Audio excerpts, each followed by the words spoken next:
Good afternoon and welcome to the campus of Bryan College and Summers Gymnasium for the Appalachian Athletic Conference contest. Top of the standings between the visiting Reinhardt Eagles and the Lady Lions of Bryan College. Welcome to Lions Live. This is Jordan Day on the broadcast. We'll be joined by a couple different guests. Colin Ledbetter will be on the call as well as the Lady Lions win the tip-off. Molly Brown, with the ball. Motion at the top, back to Brown on the key. Switches to Graham. Graham inside, looks to get to Katie Farrell. Katie Farrell with a good spin move. Throws it almost back court, and it is going to be called back court. But as I mentioned earlier, both of these teams undefeated in Appalachian Athletic Conference play. Should be a great contest here.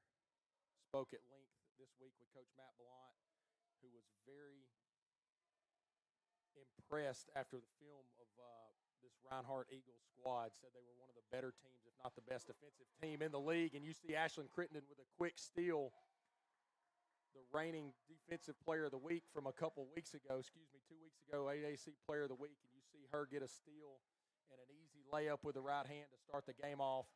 And good pressure by Ellie Graham. As we're going to get another turnover there. Lady Lions basketball, good start early.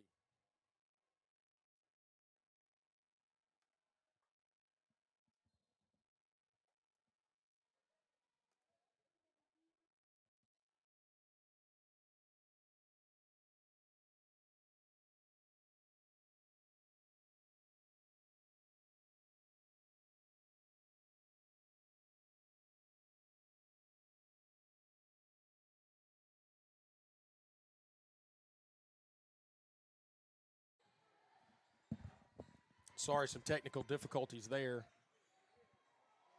See if we're back live to take you around the starting lineups. Good defense again by Ellie Graham, and the Lions have come out aggressive on the defensive end of the floor. Early 2-0 lead for the Lions after a steal by Ashlyn Crittenden with an easy layup. Wandacia Smith inbounds to number 10, Grant. Grant, the top of the key, picks up her dribble under pressure.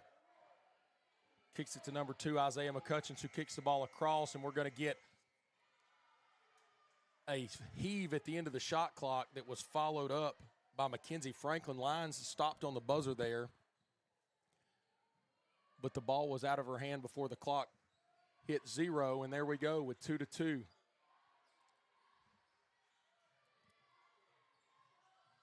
Downtown Molly Brown early and often for the Lions, 5-2. Great possession there for Coach Blount's girls. As they're back into that press, you'll see him use a lot of different players. Good job breaking the press by Reinhardt. Grant kicks back to McCutcheons. McCutcheons been the best player on paper for this Reinhardt Eagles team. Cross-court pass and a long three from Reinhardt's going to be missed. Rebound to the Lions. Molly Brown with the pressure.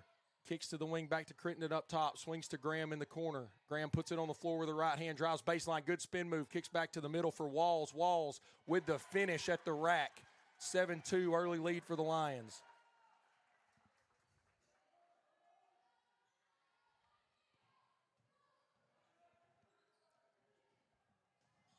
The game is being played with a ton of pace as that's going to be finished at the rack. Mackenzie Franklin, great job by the Eagles to break the press. 7-4 early lead with 7 minutes remaining here in the first quarter. Molly Brown drives with her left. Good defense by McCutcheons. Kick back out to Crittenden. Katie Farrell, step back jumper from 15 feet. It's going to rim short. Eagles back out. McCutcheons.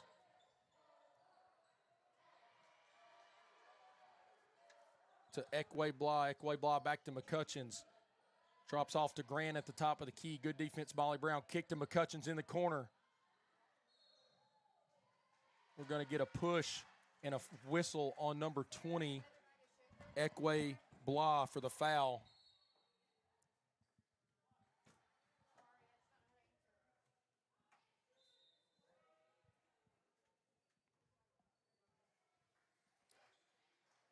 That's going to be our first sub of the game for the Lady Lions.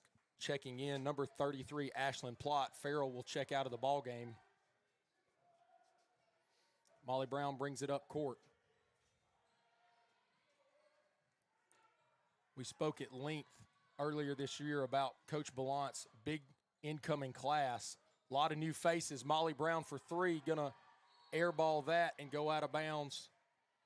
Reinhardt will inbound underneath the basket. 6:09 remaining here in the first quarter. 7-4, 3-point early lead here for the Lions as they continue to keep the pressure high. Ellie Graham is kind of the tip of the spear in that press. Good job by Reinhardt to break it down again. Coach Ballant spoke with me this week, and like I mentioned earlier, was very impressed with this Eagles defense and also the athleticism top to bottom of this roster for Coach Tony Campbell and the Eagles. Audrey Ekwe-Blah on the line shooting two. Knocks down the first. 7-5 lead here early for the Lions.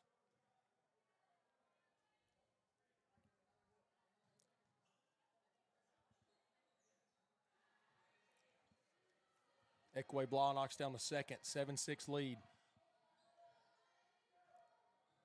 This would be the first game of the year, I think, at the top of the Appalachian Athletic Conference where you're really going to see the standings shake out. Three teams on the ladies' side are still undefeated. And we'll lose one of those undefeated teams here tonight in Summers Gymnasium in Dayton, Tennessee at the end of this contest. Lions trying to figure out who's going to inbound the ball here. Ellie Graham inside to Crittenden. Crittenden around the back, tries to take it to the baseline. Good find into the paint. Unable to finish is number 21, Kaylin Walls. Not able to get that to drop. Eagles back in possession through McCutcheon. McCutcheon swings wide to Grant. Across the top of the key, back to McCutcheon. To Ekwe-Blah. Pull-up jumper, rims just out. Rebound Walls. Walls brings it up herself, looking for Molly Brown. Good court vision and a good finish by Molly Brown at the rack. 9-6, Lions lead. Back into that pressure. We've seen Coach Ballant, and we get a travel. Is Molly Brown early in this game getting it done on both ends of the court, and we're going to see we're going to see a timeout quickly here, and then probably one of those Coach Matt Ballant line changes. We'll be back shortly on Lions Live.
Mic check. Mic check.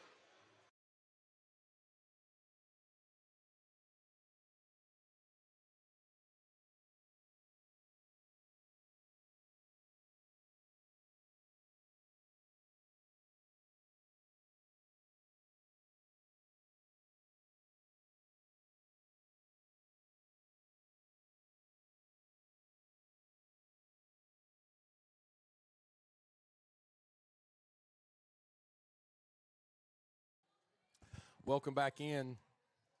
Lady Lions inbound to a step back three, knocked down in front of the bench. Ashlyn Plott. 12-6 Lions lead.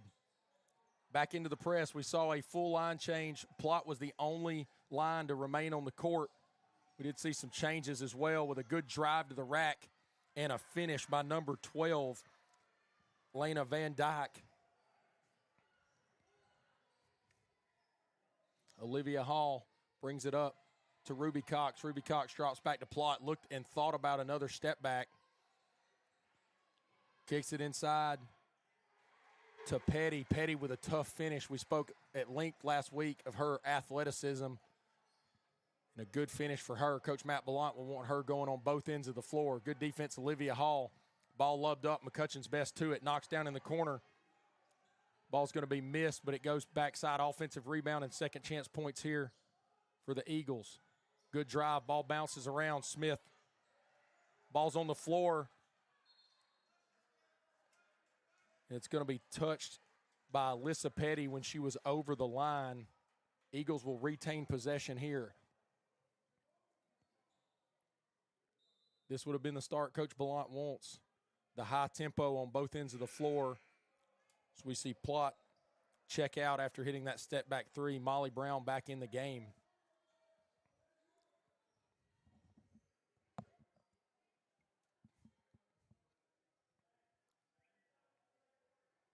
Quick chat between the officials. Number 22, Chloe Van Dyke, checking in for Smith.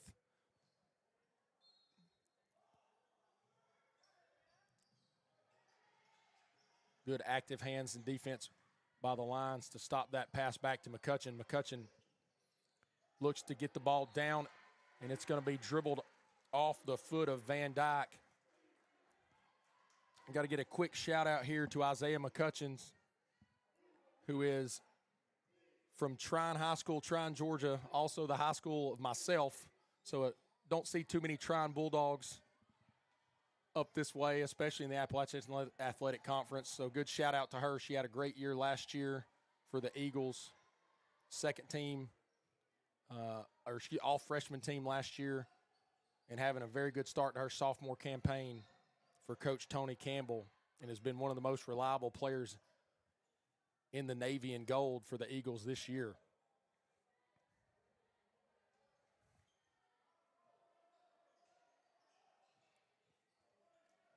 McCutcheon's back to Haley Johnson. Haley Johnson tried to drive, and Alyssa Petty's going to poke that out. Eagles will keep the ball inbounding underneath the basket. 23 on the shot clock. 3:19 remaining here in the first quarter. 14-8 lead. A wide open three. Some miscommunication on the defense by the lines. Ball's going to bounce around. Good rebound by Ruby Cox. Kicks back to Molly Brown, who gets the tempo going. Olivia Hall thinks about the long three, decides to drive, puts it off the glass and in. Great finish from Olivia Hall. We're used to her in the threat she is from behind the arc. But the defense of the lines forces another turnover. Great job by Ruby Cox. Hall back with the ball. And the good defense answers of the Eagles. McCutcheon's cross-court pass. Ball's going to be missed by Blaylock. Rebound Lions. Tempo of this game has been off the charts to start here. 2:30 in the first half. Lions have doubled up the Eagles 16-8. Petty thinks about the deep three, decides to kick it back to Molly Brown.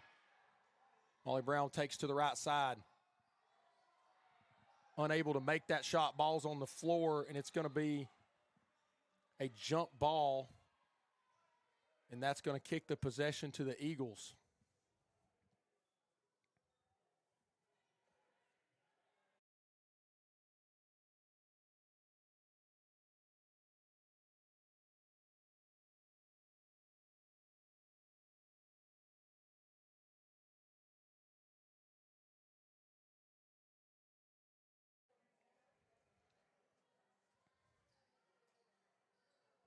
Checking in for the Eagles, number 11, Nayel Camper, as they try to break this aggressive press of the Lady Lions. Molly Brown doing the defending. She's going to give up a foul there on the floor. She reached in on Van Dyke and has whistled for her first foul of the contest.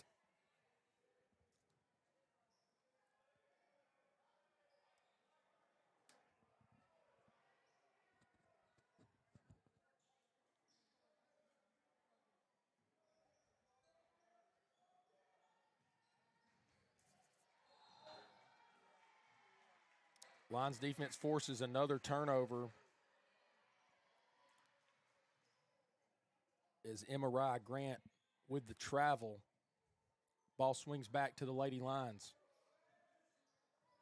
Out of this wonderful freshman and incoming class that Coach Ballant has, I think Molly Brown has probably been the standout so far to start the year. She's a threat on both ends of the floor. As we see a good spin move and Euro step by Alyssa Petty. What a finish at the rack. She has something to say about my comments about Molly Brown. She has a wonderful finish and then a good deflection of a pass. 18-8 lead here for the Lady Lions. 1 minute, 41 seconds remaining in the first quarter. But back to Molly Brown. Very good from behind the arc. Good free throw shooter. And has finished at the rim as well this year in her first season for the Lions, as we're going to get a good take to the rack with the finish and the foul. Number 12, Lena Van Dyke, the sophomore center from Douglasville, Georgia.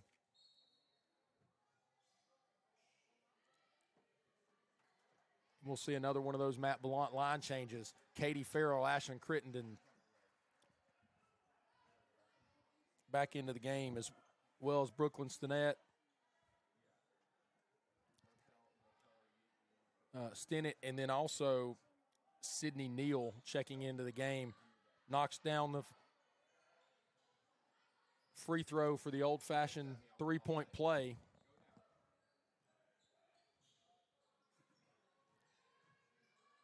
Molly Brown, McCutcheon's good defense, forces the turnover.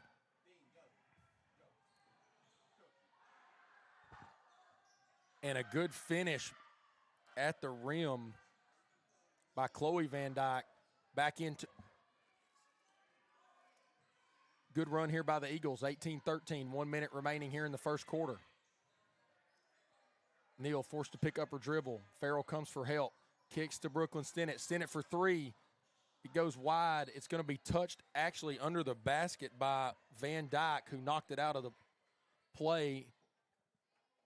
But it did not hit the rim. It was an air ball. 10 seconds on the shot clock as Molly Brown inbounds underneath the basket. Poked back off of a Reinhardt player. We'll do it again from underneath the basket. 1 second off the shot clock there, 9 remaining. See what the Lions have drawn up for a quick basket. Not a lot of movement on the inbound. It's going to be Brooklyn Stinnett in the corner, and she's going to rim that three ball out. It's going to fall back to number 11, Camper. Camper still has the ball. Kicks across to Grant. Grant top of the key. Eagles are running some motion here.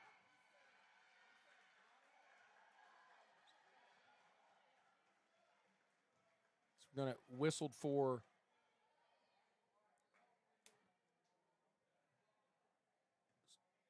I believe an offensive foul underneath the basket. Coach Ballant down on the sideline was remonstrating to the official. I was paying attention to that more than I was the play. It's going to be an offensive foul. Shot clock and game clock basically the same here. I think there's probably about a second maybe difference. 23 seconds remaining here in the first quarter. 18-13 lead for the Lions. Crittenden drives with her left. Good defense, McCutcheon's back across. Sydney Neal for three. Knocks it down. Big-time shot. 21-13. McCutcheon's tries to get a shot up here. Kicks the ball. Good defense by the Lions. Three. A half-court heave from Neal, and she just misses. 21-13 advantage here in the first quarter. Great start for your Lady Lions. We'll be back shortly on Lions Live.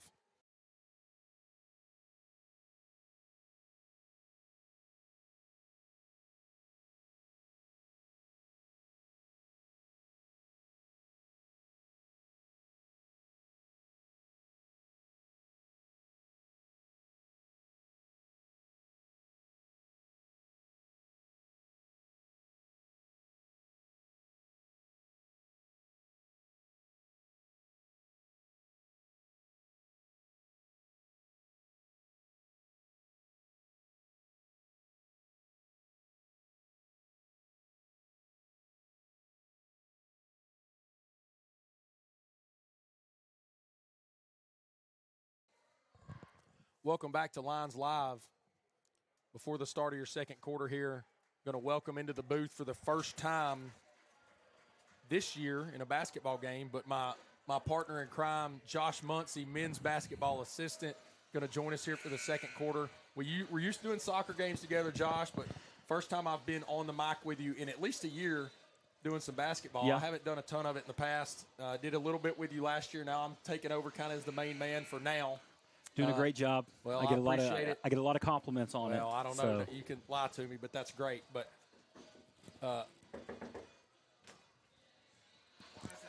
thank you for coming into the booth. And give us a little bit of your thoughts on the first quarter for the Lady Lions. I know you get to see a lot of their games. They went on a good run. Reinhardt kind of matched them a little bit and then kind of stretched it back out to this 8-point lead. As we see a turnover there, that's kind of been the Achilles heel so far as the turnovers. Reinhardt wants to get out and run. Very similar to their men's team. They thrive off the turnovers and in transition. So the key for the Lady Lions tonight is knock down some shots and not turn the ball over. Looked like a little bit of a travel there. I agree with some of those students. You're going to see a long three missed by Camper there. Lady Lions back in possession. Yeah, it was a little bit hard to catch my breath. I came straight from some baseball activities, and we were doing some conditioning and stuff like that, and I ran straight to the booth, got on the call, and then the tempo of this game's kind of kept me out of breath. Yeah, it's definitely going to be a high-paced game. I think both teams really want to play fast. Yeah, I gave a shout-out earlier to Isaiah McCutcheons, the point guard for the Reinhardt Eagles from Tryon, Georgia, my hometown. So, I came by your office and spoke to you earlier. We're always proud of my hometown team there. You got to be. Yeah, not more proud than I am of the Lions. It's a good finish at the rack by Chloe Van Dyke. But the Eagles present a tough matchup athletically, I think, across the board. Very athletic and very good on the defensive end, according to Coach Ballant. So interesting to see here. Good start for the Lady Lions. I think being able to knock down some of those perimeter threes is going to be a big deal. So we see good defense and a trip there. Crittenden goes down hard. Yeah, I'll shout out AC. She's from Cleveland as well as I'm from Cleveland. So we got all kind of hometown shout-outs here as Crittenden hops back up to her feet. Yeah, we go 5 for 5 here for the Lady Lions, bringing in a fresh group.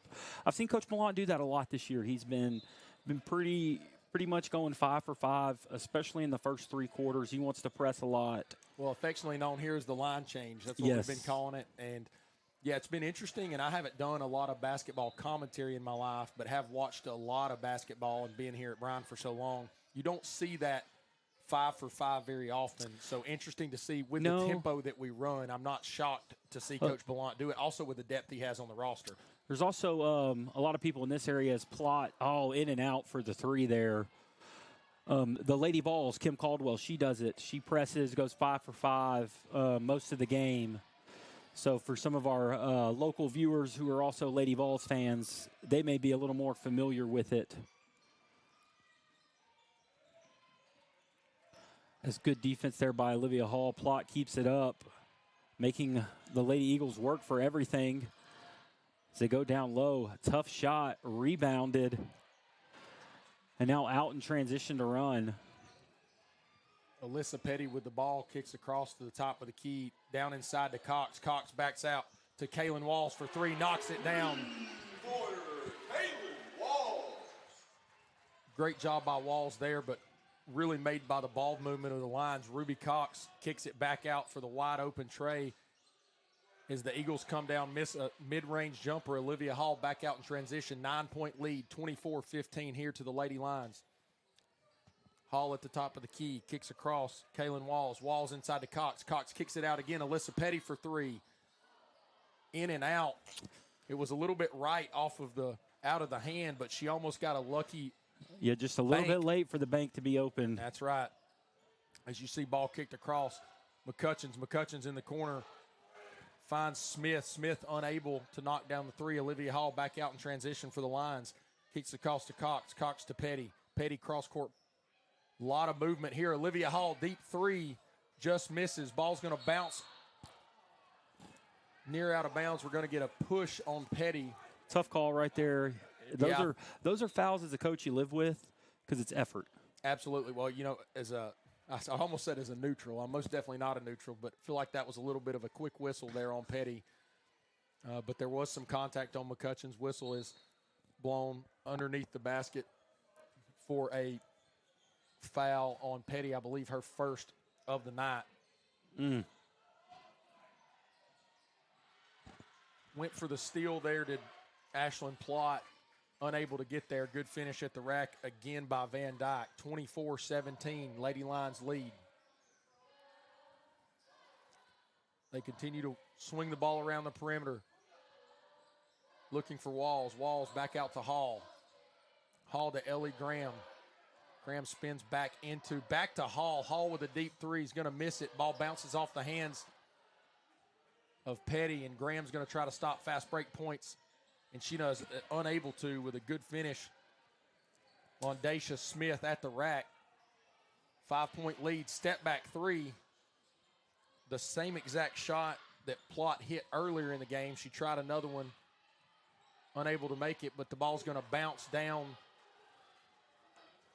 to the Lady Lions, who then turn the ball over, and then we get a quick foul. Kind of got out of control there, I think, for a minute. And that's something I would assume, Josh, as a basketball coach, you know this more than me. You're going to have times where the tempo gets going, where you kind of lose it a little bit, and where you're pressure, and you especially with such a young team, Yep. you're going to get some of those needless turnovers. And that's kind of what you like. Teams that want you to play fast, that's what they want. They want to speed you up. We talk to our guys a lot about don't let the defense dictate the tempo that you play with. That's a big thing that we talk about a lot. So it was very close to an over and back there. Well, while we got a little bit of a break, what are you expecting here in your game, Josh? It's going to be, I know I looked at the standings. Both teams probably a little lower than where they want to be to start the year. But what are you thinking with the matchup against Reinhardt? I know they've been historically a very solid team. Yes, they new coach this year. Not new to the league, though. He's been at Bluefield for a little bit. So as that ball's going to go out of bounds to the Eagles, they have a really good post presence. So that'll be big for us, is winning that battle inside. I feel like we have a good post presence as well. So should be a good matchup. One thing that I've learned about being in this league is every game is a dogfight. And so you just have to be prepared for anything and everything. You know, this time of year, rotations start changing, but they also start getting a little solidified as you kind of build out for the rest of December. Offensive rebound there for the Lady Eagles.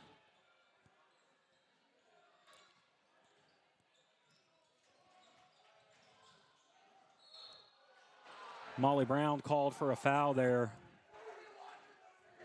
Yeah, we got the student section in front of us.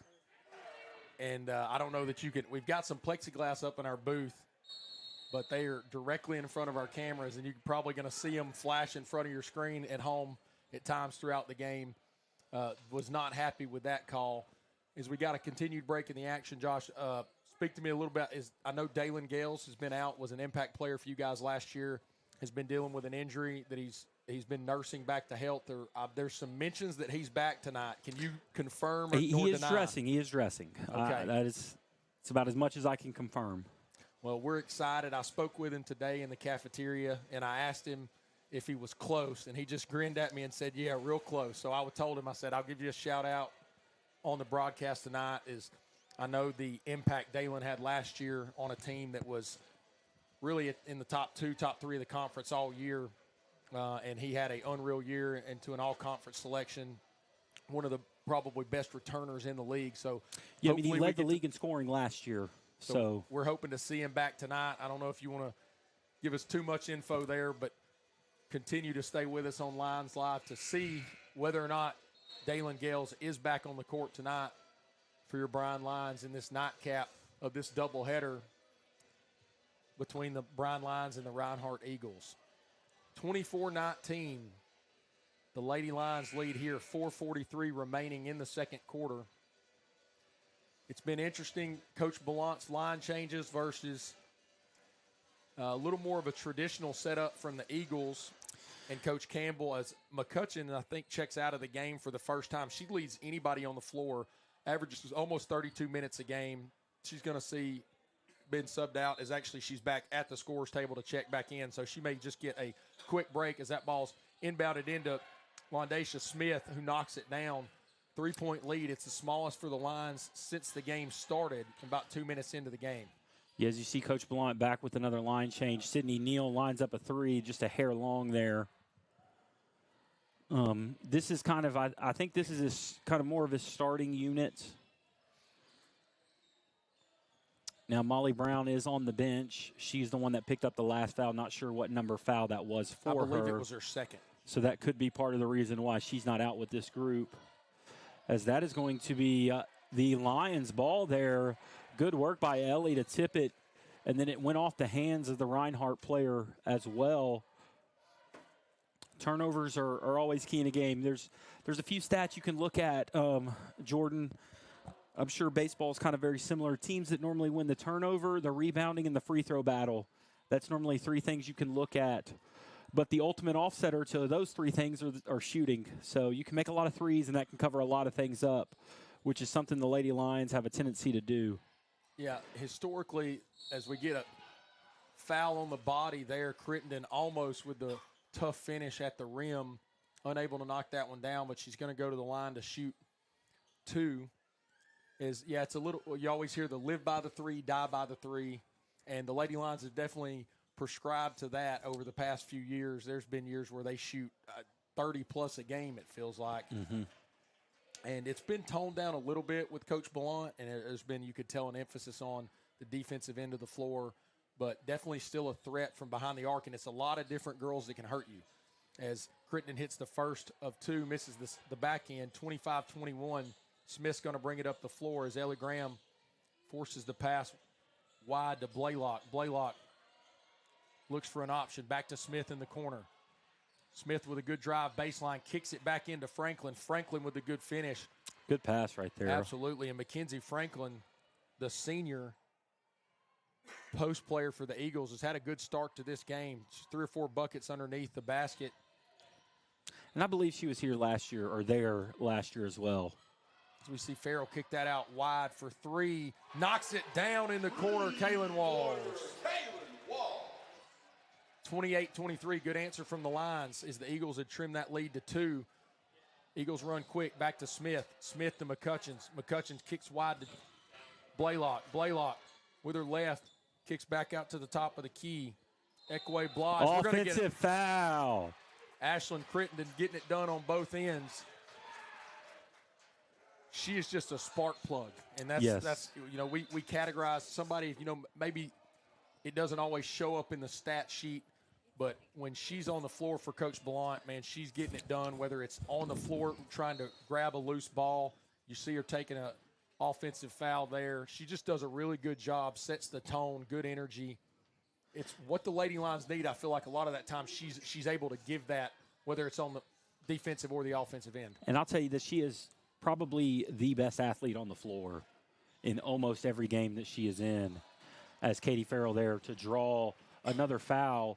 So now that they will be in the bonus for the rest of this 2:12 left in the second quarter, so maybe be able to take advantage of that here for the Lady Lions.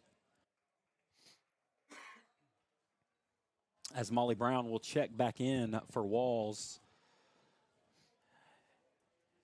Katie, one of the leaders on this team, as she misses the first free throw, just a constant, got to be a blessing for Coach Blount to have someone like her who you can count on to kind of keep the locker room in line, leads by example, works hard, all those things as she knocks down that second free throw to extend the lead here to 6.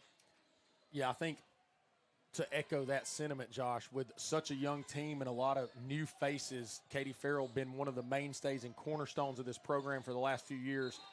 So we're going to get a weak whistle there.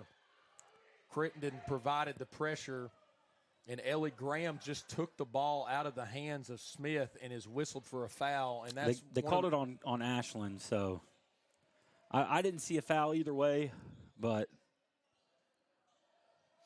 so now both teams in the bonus, final 2 minutes, as active hands right there to deflect the ball. See if the Lady Lions can finish this final 2 minutes well. They've got a 6-point lead, 29-23 here. Ball inbound to Smith into the paint, kicks back out to Van Dyke. Van Dyke into the corner to McCutcheons, but just a little bit too high. McCutcheons listed at 5'2" on the roster, and that pass is just out of the reach. Sails off the pad into the corner. Lady Lions basketball. Big couple minutes right here. You know, how you go into halftime matters. And so you always want to go in, even if you don't have the lead, if you can find a way to get momentum, or if you have the lead, find a way to extend the lead with a little bit of momentum, that tends to carry over into the second half. So really big last few possessions here for both teams, and hopefully the Lady Lions able to build on it a little bit. Long three missed by Alexis Wilson. Brown, the rebound, going to run the floor, takes it to the rack, avoids the pressure, no foul call. She throws her hands up. I think she thought there was a contact by McCutcheon's underneath, but no whistle. Ball kicked out to Franklin. Franklin's doing it inside, and she can do it outside as well. 29-26. Lead trimmed to 3. Mackenzie Franklin has been the player of the game in white for the Reinhardt Eagles tonight. Great under the basket. That's her first 3 of the ball game. First time she's been out there. She brought the ball up and finishes from beyond the arc. And the Lady Lions try to answer. 45 remaining.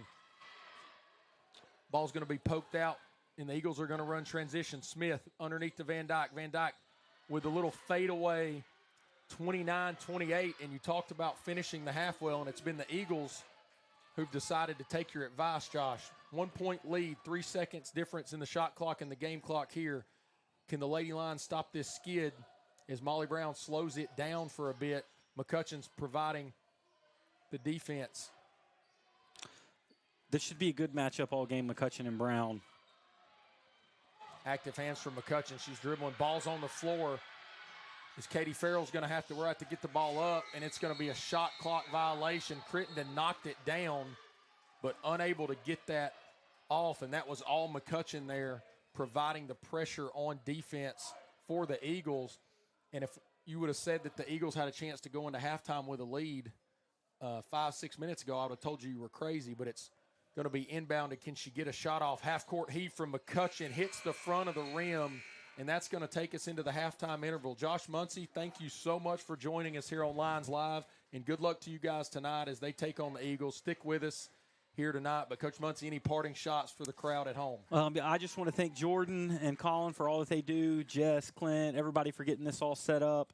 I know my mom is an avid watcher of this, and she really enjoys it. So thank you guys for doing this and for all that you guys do for not just your sport, but for athletics here and all of the students here at Bryan College. Absolutely. Well, it's a joy to do it. Thanks, Josh, for joining us. And we will be back. We got a 15-minute break. We'll be back a little bit, probably 10-ish minutes here on Lions Live. I'm Jordan Day. We'll see you soon.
Welcome back into the broadcast. 1:45 remaining here in the halftime period. Lady Lions nursing a 29-28 lead. Great start for Coach Blount and the Lady Lions as they got out to a 21-13 scoreline at the end of the first quarter, but Reinhardt and Coach Campbell answer back 15-8 as the Lady Lions struggled to put the ball in the basket, and that cut that lead down to a point. So 29-28, all to play for here in the second half of this game. It'll be interesting to see what both coaches did at halftime as Coach Blount continues to probably roll out his 5-on, and Coach Campbell rolls out more of a traditional lineup. Will the legs of the Reinhardt starters be able to match the freshness of the Lions here in the second half? We'll find out here in about 45 seconds as we get started.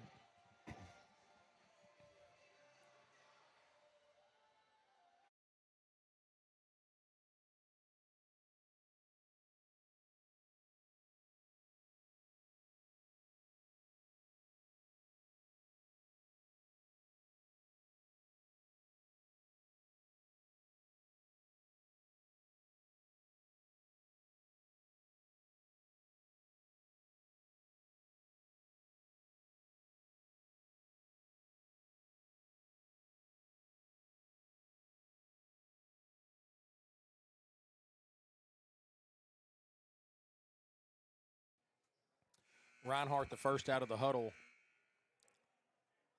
The 5 for the Eagles as we start the second half. McCutcheon, Londaisha Smith, Mackenzie Franklin, number 22, Chloe Van Dyke, and number 10, Emarai Grant.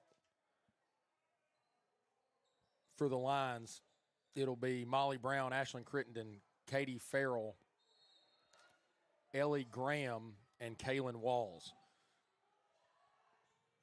Inbounded to Franklin. Katie Farrell will do the defense as the Eagles get us underway here in the third quarter, looking for their first lead of the ball game. McCutcheons puts the ball on the floor, looks to drive, kicks back out. We're going to go a lob inside to Franklin. Good defense. It's going to be poked out by Kaylin Walls. Eagles will retain possession underneath the basket. McCutcheon to do the inbounding. Grant runs through a screen, ball in there to Smith. Great block. Kaylin Walls, good job as they look for the deep ball, and it's going to find Katie Farrell under the basket, and she finishes as she does most of the time down off the block. Lions electing not to press early in the third quarter. A bit of a surprise. Coach Blount usually keeps that on to start the game and out of halftime pretty consistently. Ball work to Smith on the left wing. Eagles going inside to Franklin. Franklin, good court vision to kick it wide. Back out to Grant. Grant, ball's going to be poked away by Farrell and ends up in the hands of Graham. Graham's tripped up as Katie Farrell's going to go up and under and just misses with her left. Good break ran by the Lions. Farrell unable to finish. And Smith's going to take us back the other way and draw a foul underneath the basket. Unable to convert, but she'll go to the line and shoot 2 to see if she can cut this Lady Lions lead back to 1.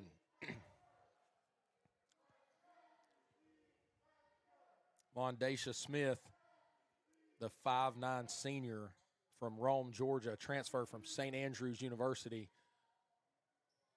knocks down the first free throw. 31-29. Early in the third, Lady Lions lead. Smith with a second. In and out. Rebound Graham. Crittenden brings the ball up back to Graham. Graham puts it on the floor. Back to her right. Did a good job to get that ball off, and Crittenden's going to hit a tough contested jumper in the paint. Lady Lions restore a 4-point lead.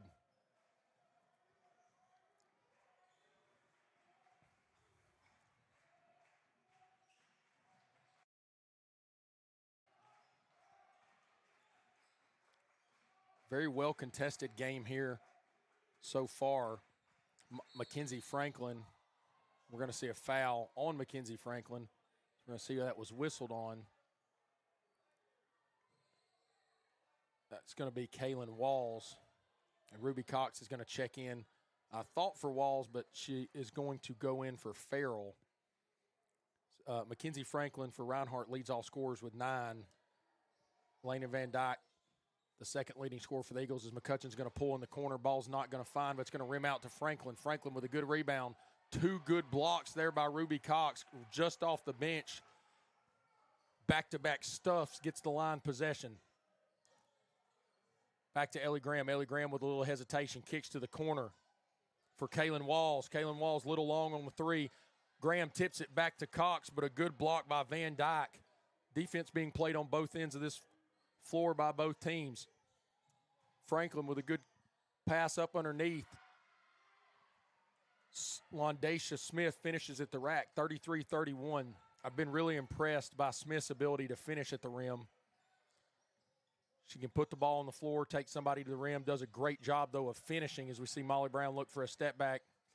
Elects to continue to pass the ball, as we're going to see a ball into Ruby Cox, and she's fouled. That's going to be a throw in under the basket for the Lady Lions. 20 on the shot clock after the foul, 33-31. Lions lead. Crittenden looks for the cut. It's going to go back out to Walls. Walls to Crittenden.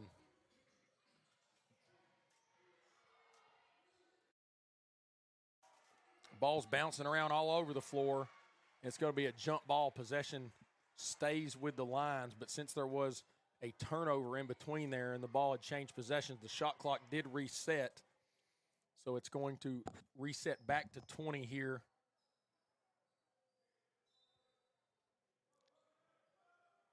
For the Lady Lions. Struggling to get the ball in here. Triple cut there, and Cox gets it. Brown to Cox, lays it in with the left, 35-31. McCutcheon back down the court. Eagles looking to answer back here as the Lady Lions try to regain that lead that they had early in the first quarter and get some breathing room in this ball game. A lot to play for here.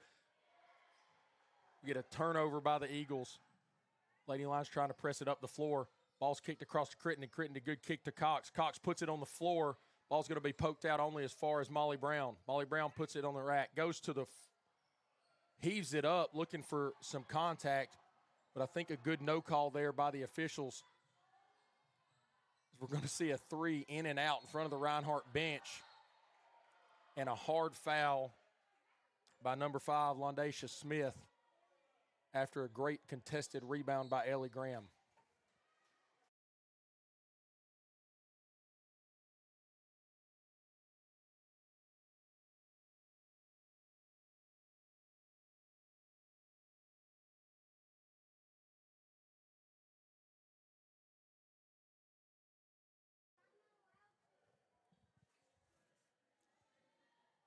.6:15 and counting here in the third quarter. See if the Lady Lions can get active from behind the three-point line. That was probably the difference early in the game as they hit a couple contested threes. The Lady Eagles have not really got going from behind the arc. 5 of 16, 31% for the Lady Lions. 1 of 12 for only 8% for the Eagles. That's probably the difference in the game so far. Cox knocks down the first of the 2 free throws.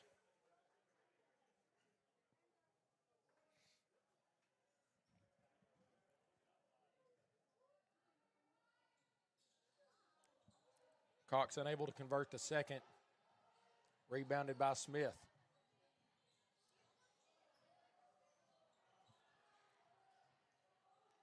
A little bit more of the pressure here, and you're going to see 4 Lady Lions sneak down to that table to check in this ball game. McCutcheon puts it on the floor. Great take by her. Finishes with the right hand to cut the lead back to 3. Back and forth battle here between these two teams. And with the way the first 2.5 quarters has went, this seems like it is going to be a heavyweight fight to the final whistle.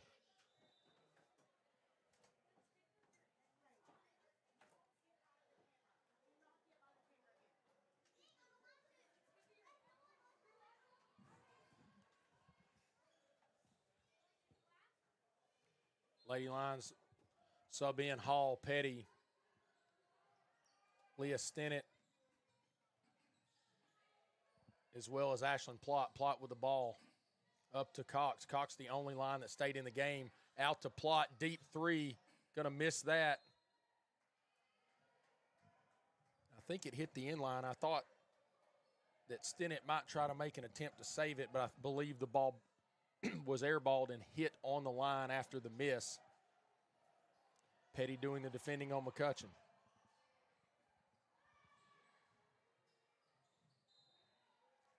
Good defense there by the Lady Lions, as you see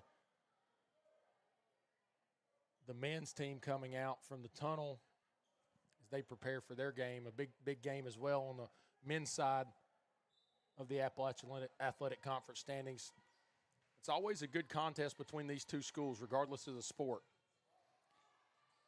Good rebound. Plott kicks the ball up. Olivia Hall in front of her bench takes a three, knocks it down.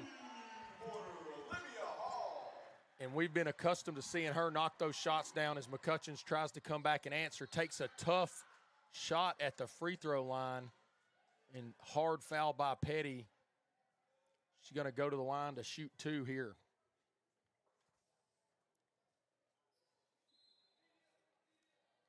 McCutcheon, a 74% free throw shooter on the year. But we're going to have a media timeout before we take those free throws. 39-33. Lions lead here, 4:43 remaining in the third quarter. We'll be back shortly on Lions Live.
Welcome back in as Isaiah McCutcheon's number 2 in white goes to shoot and knocks down her first free throw.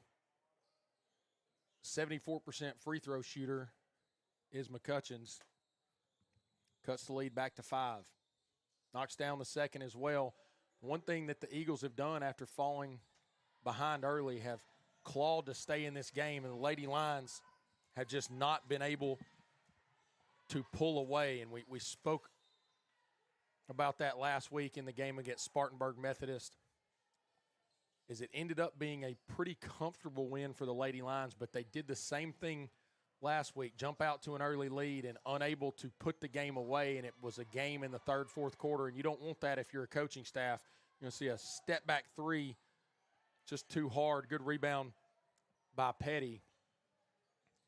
Lady Lions continue to run the floor. Petty with a hesitation, takes with her left, goes in, draws contact.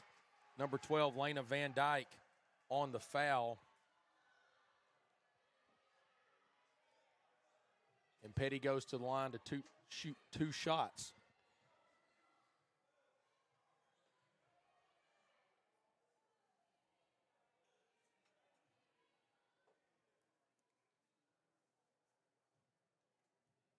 Petty only 12 for 22 on the year, 55% as she knocks down the first one. Undisputed the athletic ability for Petty. She can get to the rim. You would think she would have a chance to add more points if she's a little better from the free throw line. Knocks down both as she's going to apply the pressure on the press.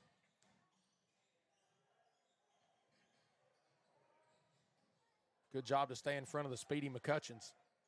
Kicks the ball wide to Blaylock. Blaylock up and under, unable to finish. Good rebound there by Leah Stinnett. And the Eagles force a turnover through McCutcheons. Back and forth we go. 6-point lead for the Lions. Smith on the left wing. Back to McCutcheons. We're going to get an offensive foul on number 20, Audrey Ekwe Blah, as she hooked her defender coming off the screen. Possession back to the Lady Lions as they look to try to get this lead back to manageable and a little breathing room here in Summers Gymnasium. Big crowd starting to fill in as it's a blackout tonight. Hope to see you guys if you're viewing from the dorms or anywhere close. If you could get here to the game, it'd be much appreciated as we get a good take by Plott. That's going to be a travel. We're going to pack out Summers Gymnasium. Last weekday game of the semester. We expect a big student turnout here tonight. And they're starting to fill in the stands. McCutcheons dribbles by Petty. She's explosive, but she pulls back out to the top of the key. 3:08 remaining, 41-35 Lions lead. They've had the lead from the tip. Good defense. Ball's going to be kicked out McCutcheon. Just a bit long. This ball's going to bounce around and find the Lady Eagles. 12 on the shot clock. Ball poked away. Ruby Cox been great in this game off the bench on both ends of the floor, getting it done for Coach Matt Blount. Ball kicked wide. Plott thought about it, but decides to swing to Olivia Hall. Olivia Hall's had the hot hand. Inside to Petty. Petty, good feed to Cox. Up and under, unable to finish.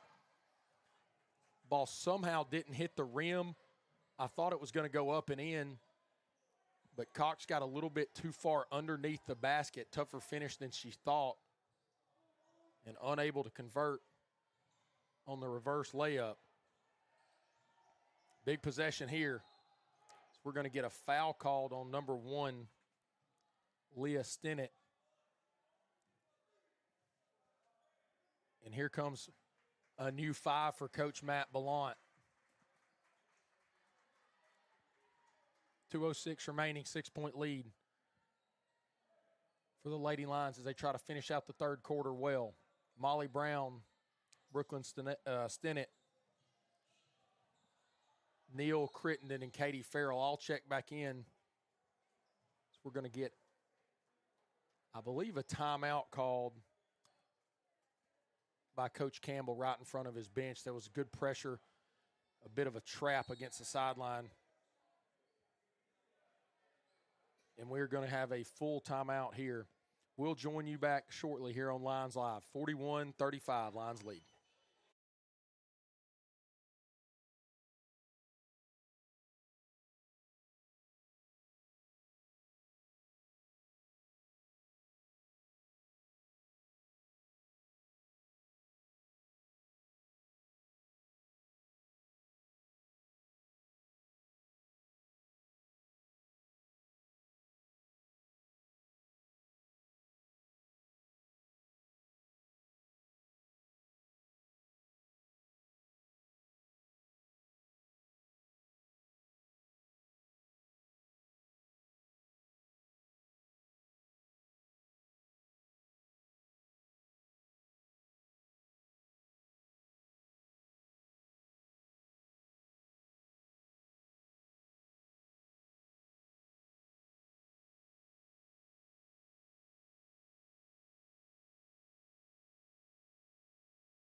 Welcome back in to Summers Gymnasium. 2:02 remaining here in the third quarter. It's been an even third quarter, but the Lady Lions have been able to regain a 6-point lead. McCutcheons kicks to Van Dyke. Van Dyke puts the ball on the floor. Good defense, and that's, I think it was clean with the right hand on the block, but there was a grab on the body, and Brooklyn Stinnett's going to be whistled for the foul And that's going to send Lena Van Dyke, the sophomore center from South Paulding High School, to the line. We also got a freshman, number 22, Chloe Van Dyke, also from South Paulding. I would assume that they are sisters, and if not sisters, cousins, both from Douglasville, Georgia. So if the Van Dyke family is watching in, I'm doing my best to make sure I keep both of the Van Dyke straight here, as Lane is able to knock down both of those. Back to a 4-point lead. Molly Brown looks to get this line's first five or starting five going here in the second half. Both teams shooting 37 and 39% respectively, as we see a deep three. Brooklyn Stinnett. McCutcheons was playing great defense. Stinnett knocks that down in front of the bench, and with a little stare down to McCutcheons, gets the lead back to 7. McCutcheons, good ball distribution, looks down inside. Molly Brown's going to be able to turn it. Good job to pull out of pressure there. She looks to drive to the rack, and she does. Ball rims out. Katie Farrell with a great offensive rebound goes up and draws the foul. As bad as the Lady Lions ended the second quarter, they look to end this third quarter on a better note as they get a turnover after a deep three by Brooklyn Stinnett, and then Katie Farrell with an offensive board and draws the foul. That's going to prompt a substitution of Mackenzie Franklin back into the game. She's been the best offensive player tonight, at least in the points category for the visiting Eagles. Katie Farrell knocks down the first of her 2 free throws. Misses the second. Rebound, Van Dyke. Van Dyke up the floor herself to McCutcheon. McCutcheon's wide open, unable to knock it down. Ball bounces out. Sydney Neal grabbed the rebound, but it was poked out. Back to Stinnett. Stinnett looking for Sydney Neal, and we're going to get a foul on the body as Chloe Van Dyke went for the steal. Was unable to get there, and the timing of that play being a little late, she fouled with the body, and that's going to send Sydney Neal to the line for a couple shots. The one thing I can say about Sydney Neal is working in this athletic department, in and out of the gym a lot, and Sydney Neal is shooting as much as anybody on either program. Consistently in the gym, she knocks down that first free throw. Can she knock this one down to restore a double-digit lead for the line? She does. She's had a great cameo in this game for Coach Matt Ballant, but shoots as much as anybody, and well-deserved court time here in this game, trying to make the best of it. 45 seconds remaining, 10-point lead restored for the Lions. First double-digit lead since 6 minutes remaining in the second quarter.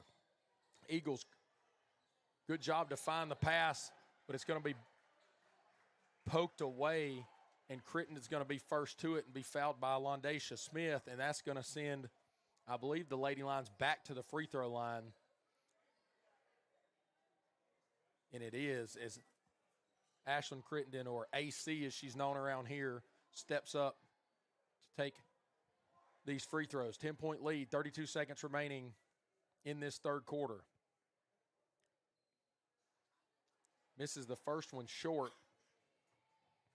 So the Lady Lions are 8 of 13 from the free throw line. Reinhardt Eagles 8 of 9. So a slight statistical swing there as the Lady Eagles are shooting 89% to only 62% of the lines. That's going to go up a bit after Crittenden knocks down that free throw.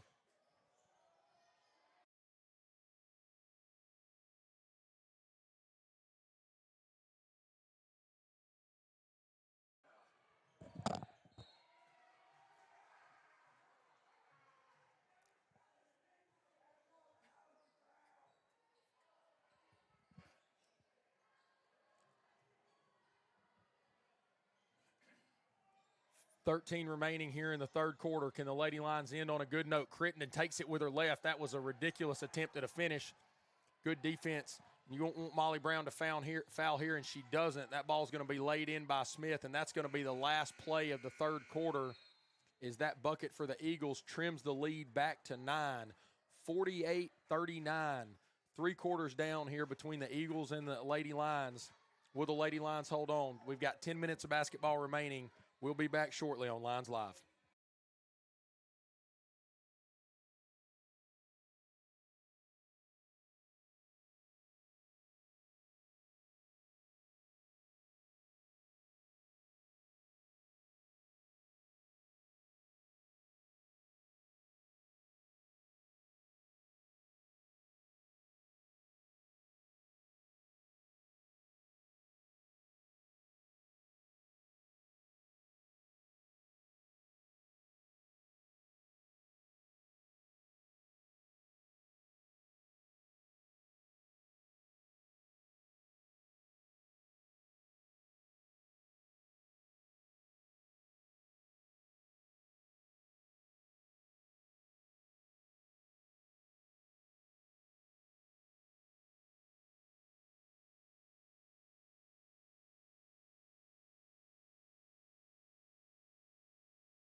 Welcome back into Summers Gymnasium. 10 minutes remain here as we start the fourth quarter. Lady Lions are going to start this quarter with Molly Brown, Ashlyn Crittenden, Kaylin Walls, Ellie Graham, and Katie Farrell. If you've been with us all night, that is the starting 5 for Coach Ballant. And they're going to start with the ball here, 9-point lead as they look to stay undefeated here in the Appalachian Athletic Conference. Reinhardt tries to have a say about that as the Lady Eagles are also 3-0 in conference play. Good job by Farrell. Ball's going to be knocked loose. It's going to find Lundacia Smith. As Chloe Van Dyke brings it up, finds McCutcheons. McCutcheons really sets the tempo for this Reinhardt Eagles team. She's had a great start to her year. Ball underneath to Lena Van Dyke. Van Dyke's unable to finish at the rim. The ball's going to go out off of a Lions player, and the Eagles are going to retain possession. Second chance points has hurt the Lions at times throughout the year, and that's just a wide open miscommunication. But Van Dyke unable to knock down the jumper at the free throw line. And Molly Brown's going to get us back underway. A little slower tempo. And I think that's something these younger Lady Lions are going to have to understand is they do a really good job running the floor, but when you have a lead, you're going to want to have longer possessions. It's Katie Farrell with a take. Good double team by Van Dyke and by Alexis Wilson. One of those two gets the block. Lady Lions unable to score there. Van Dyke kicks across. It's going to be a deep three in the corner, rims out. Lady Eagles cannot seem to get a three-pointer to drop. 1 for 15 on the night. Lady Lions are 7 for 19, so huge. 1 for 16 on the night for the Lady Eagles. They retain possession, continue to get second chance points. That ball's going to be tipped out of play by Lena Van Dyke. Going to go for a Lions throw. 8:37 remaining. Coach Campbell elects for a little bit of a full court press. Brown back to Crittenden. Crittenden gets it through half court to Kaylin Walls. Walls in the corner. Graham for a baseline tray. Ellie Graham right in front of the bench. That's going to get the Lady Lions fired up. 51-39, biggest lead since early in the second quarter. You need to stop here if you're the Lady Lions. Momentum is mounting in Summers Gymnasium. Great defense, Katie Farrell. Ball kicked out to McCutcheons. McCutcheons puts the ball on the floor. Tough finish in the lane, unable to get it. Ellie Graham brings down a board, and that's going to be a jump ball as it was poked out well by McCutcheons. Ball is going to stay with Reinhardt, was the possession arrow was their ball. So once again, the Lady Eagles find a way to scrap and stay in this game. As soon as you feel the momentum start to swing for the Lady Lions, that's going to be an inbound and a good finish at the rack. Chloe Van Dyke cuts it to a 10-point lead. Graham, cross-court pass to AC. AC is able to bring that down and draw the foul. So we had Chloe Van Dyke flying across just a bit late and is going to have a foul there with the body. She's going to check out for number 20, Audrey Ekwe-Blah, who started the game for the Eagles, and checks back in for Van Dyke. Ball thrown towards the paint, just a little bit of a errant throw off the inbound as that ball's kicked to McCutcheons. That's to be a big three, and it is. There's some momentum there for the Eagles off of a Lions turnover. Ball inbounded to Graham. Graham to Brown. Back to Graham, and we're seeing some pressure here. Good ball movement. Katie Farrell down to Kaylin Walls. Kaylin Walls attempts to go up and under, misses it, and the ball falls to Katie Farrell. And how you answer with a three from McCutcheons is you do it the old-fashioned way and one. Katie Farrell, one of the only seniors on this team, the graduate student, is going to go to the line to try to answer back with the old-fashioned three-point play. The pride of Smithville, Tennessee, Katie Farrell. Going to give a quick shout-out to her and her new fiancé, former Lions baseball player Cameron Mullins. Cameron is, I'm sure, in attendance tonight as he watches Katie play out her senior year. A dribble for Farrell. She's going to knock down that free throw. Back to a 10-point lead. Big answer for her with some second chance points underneath the basket. McCutcheons brings the ball up again. Molly Brown, pressure as soon as she gets inside a half court, and the Lions are trying to pick up that tempo, but it'll be in the half court, not in the full court press, as I think you're wanting to make it as tough as possible if you're Coach Ballant, but you don't want any easy buckets and transition after the press break, so he elects to be a little more conservative with their defense. Ball kicked across. Finds number 10, who's going to travel. That was Emariah Grant.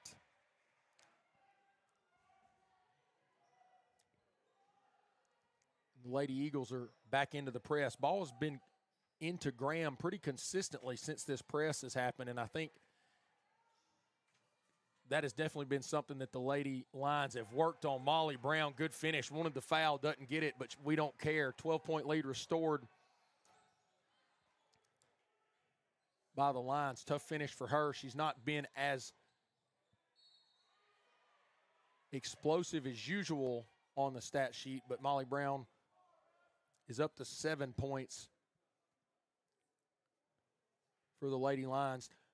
Something uncharacteristic here is we're 6:40 remaining here in the last quarter of this ball game. No player on either team is into double-digit points. A lot of spread-out scoring, and Smith is going to prove me wrong as she knocks down the first of those two free throws, and that will kick her to 10 points overall. Still an 11-point game here, 56-45.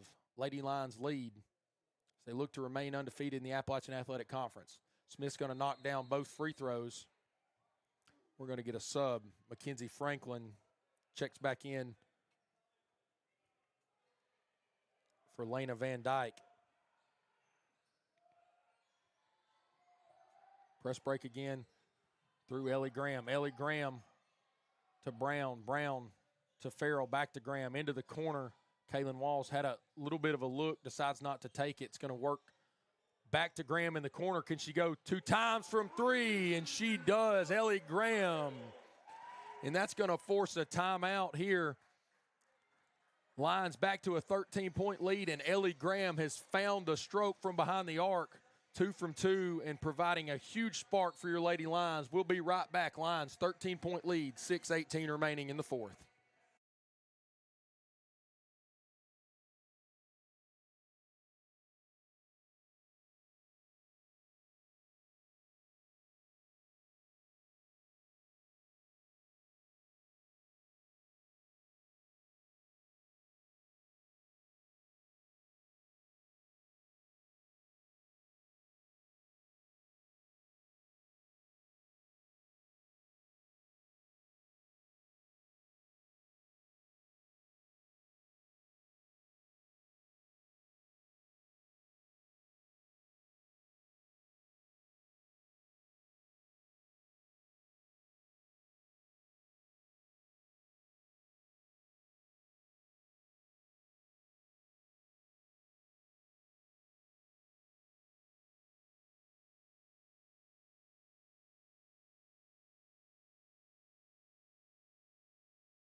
Welcome back in. 6:15 remaining.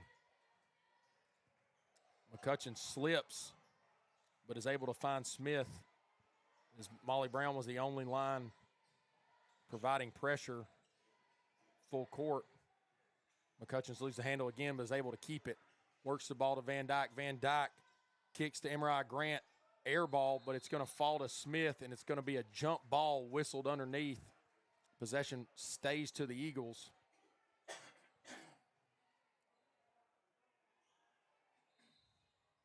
Excuse me. Is our scoreboard says possession would be to the Eagles, but my spotter for this game and color commentator for the next game, Colin Ledbetter, who knows a lot more about basketball than me, said it should be our possession, and he is correct because Lady Lions are going to inbound. Good job by Molly Brown to bring that one down, retain possession, and kick back out. Ellie Graham has been 2 for 2 from behind the arc. You don't want to leave her with enough space. As she kind of floats, she's going to have a little bit, kicks it down to Farrell. Farrell back in the middle. What ball work by the Lady Lions. Crittenden finishes with the left. 15-point lead, 5:25 remaining. And the Lady Lions have looked like the better team here in the fourth quarter after a pretty even start to the ball game. In the second half, the Lady Lions pulled away, outscored the Eagles 19-13 in the third, and now a 6-point advantage here, 13-7 here in the fourth to retain a 15-point advantage here in the game. Eagles down to Franklin. Franklin underneath works on Walls. Back out to Smith. Smith unable to convert. And the Lady Lions are getting in dagger territory as a tough pass inside. AC decides to kick back to Molly Brown. Molly Brown back to Katie Farrell. Puts it on the ground, goes up and under with her left. Unable to convert. And Grant's going to get us back the other way. Smith looking for three, and she's going to knock it down. That's something that the Lady Eagles need to get going if they're going to get back in the ball game, as they've been pretty abysmal from behind the arc. Only 2 for 19 on the night as Van Dyke gets a good steal and tries to finish. Unable to. Molly Brown with the rebound. Crittenden decides to run the floor. 2-on-2. Lob backside, and it's going to be blocked by Smith. Athletic play there. Smith had a good last couple minutes in this game. McCutcheon tries to get deep from three, and she does knock it down, and it's quickly back-to-back threes make it a 9-point game and another turnover. McCutcheon's for three, top of the key, and that one rims out. That would have been a big-time shot, as there's going to be a foul on the rebound. Smith goes into the back of Molly Brown. But just as I said, it felt like the Lady Lions were getting going. You see a little bit of what's plagued us so far this year is just not doing a good job of taking care of the basketball. There's spurts of greatness, but there's also spurts of that youth that we see in this team. And as much as they get up to a 15-point lead, it's quickly back to a 9-point lead. Petty puts it on the floor. Petty out to Ashton Crittenden. Big three here. Knocks it down. AC.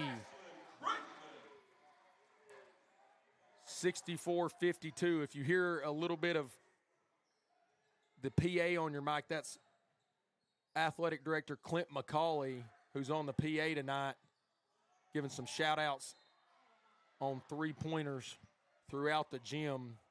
Second chance points again going to plague the Lions as we get an offensive rebound by Smith, and she's going to be fouled on the putback. Go to the line to shoot two here. Smith's a 58% free throw shooter on the year. She's going to knock down the first one. She makes this one, it cuts the lead back to 10.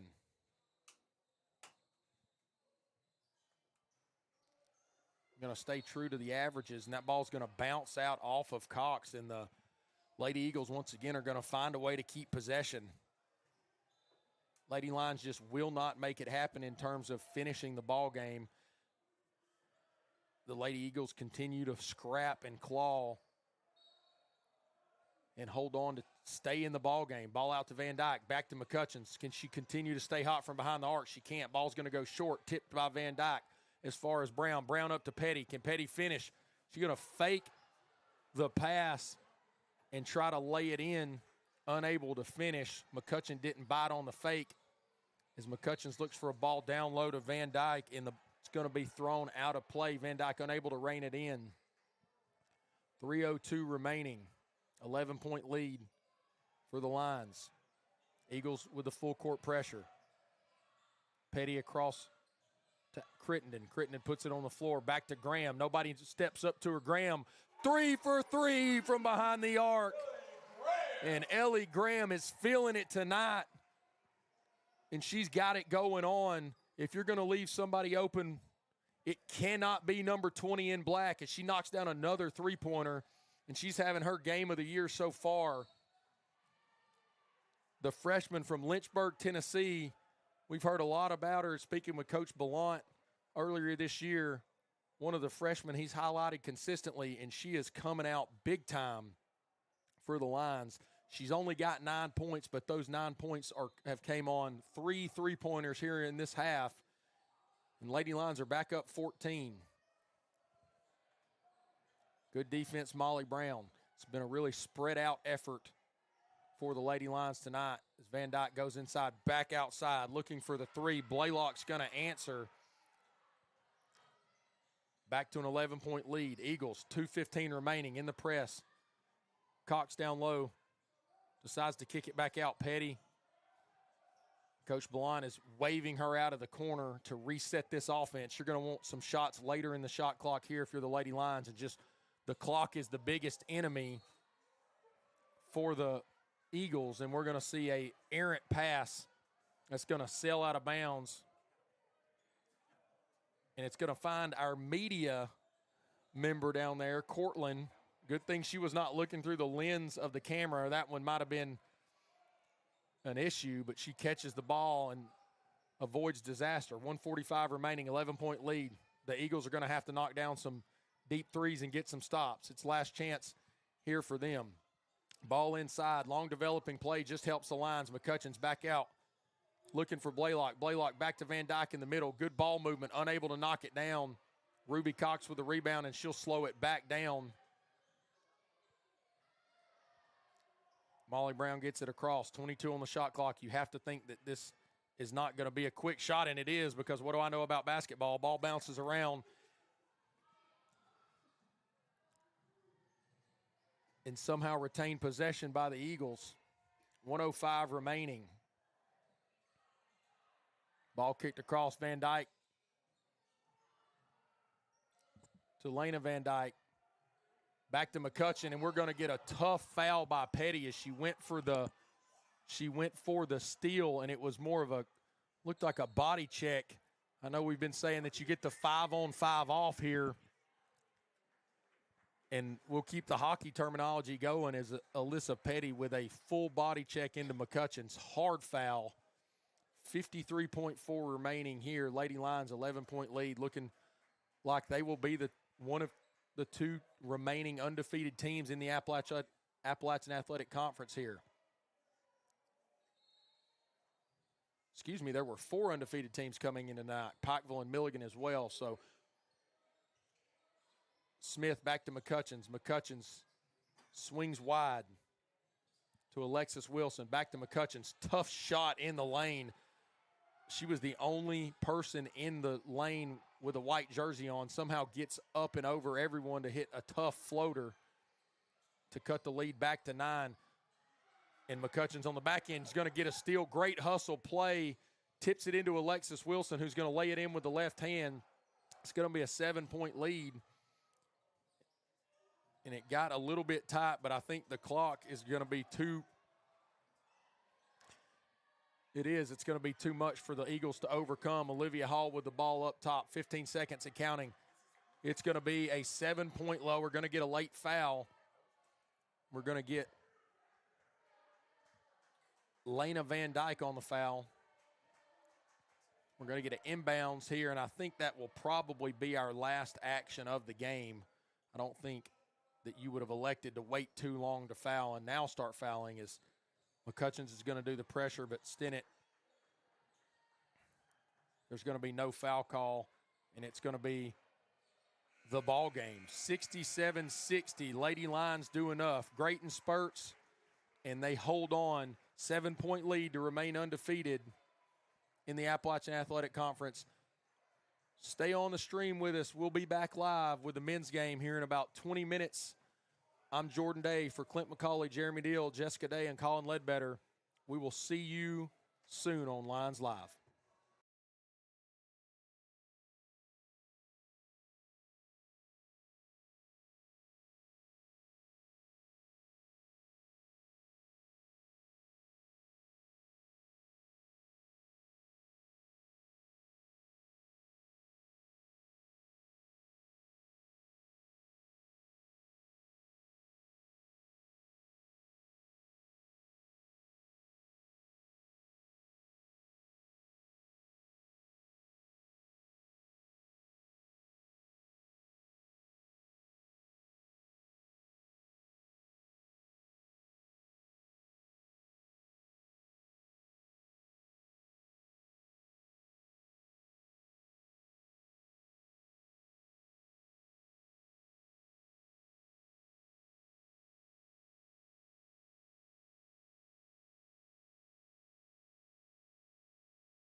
Thanks for joining us and welcome back to Summers Gymnasium for the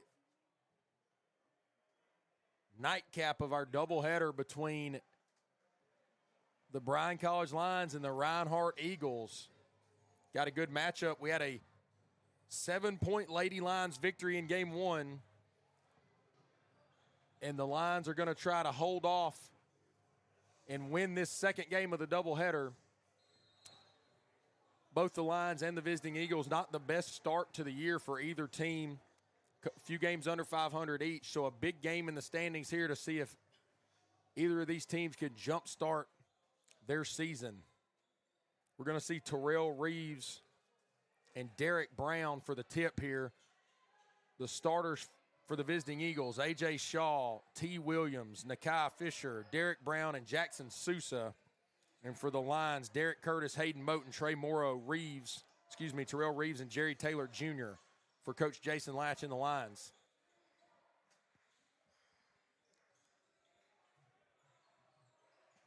Joining me shortly on the broadcast will be Colin Ledbetter, who's done the color commentary.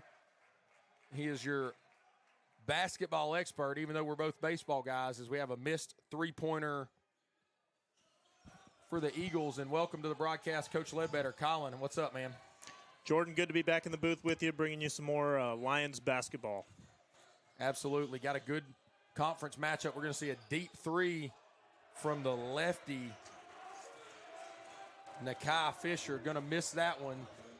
Eagles trying to get it going from behind the arc early, 0 for 2, but 2 trays on the first 2 possessions for the Eagles. Colin, what do you think the keys to today's matchup are? I know you've done a little more of a deep dive into the stats. We see Moten kick the ball back to Curtis. What do you think we've got on the docket for today? Well, these teams are pretty evenly matched. Both teams come into this game with 2 wins on the season. For Reinhardt, those 2 wins have been in the conference. Bryan's 1-3 in conference. The key is going to be to win the turnover battle. I think the team that controls that and maintains possession the most is going to come out on top, as we see Derek Curtis with a quick steal here and a quick 2 points in transition. Yeah, when you first got started, little tough baseline jumper for Terrell Reeves. He's the new addition to the starting lineup tonight. The other 4 remain unchanged from Coach Latch's regular 5, but Terrell Reeves gets the start and picked up the first bucket of the game, and right on cue as we see a deep jumper. Good shot right there. Number 10, Derek Brown, knocks down the tough 2-point J. But 4-2 lead here to the Lions. As Trey Morrow is going to bring the ball up the floor. Nakai Fisher doing the defending. Looks like the Eagles, who are in a bright yellow uniform. The Lions are in a gray on your screen. Eagles attacking the basket to the left of your screen. A.J. Shaw puts it on the floor and kicks it out for a three-pointer. T. Williams knocks it down, and a quick 5 unanswered after the 4-0 start to the Lions. 5-4 advantage here to the Eagles. 17-28 remain here in the first half. T. Williams getting that last bucket for Reinhardt. He's going to have to be the main focus for the Lions defense. He's averaging 17 points per game for the Eagles, and he is the 4th leading scorer in the conference currently at 17 points per game. Great job, Terrell Reeves would tip that ball back to Jerry Taylor on the offensive board. In and out for Taylors. We're going to see a transition 3. Jackson Sousa, that ball missed pretty poorly, and the Bryan student section is going to let him hear it. Neither of these teams shoots the 3 ball real well. Reinhardt only shooting 25% from beyond the arc this year. Bryan just slightly better at 27% from 3. Hayden Moten with a good take, unable to finish at the rim. And the ball's bouncing around on the floor. Moten somehow comes up with it and is going to finish. 6-5 lead to the Lions. That's a good take there. For the finish, Nakai Fisher going to get the bucket and the foul.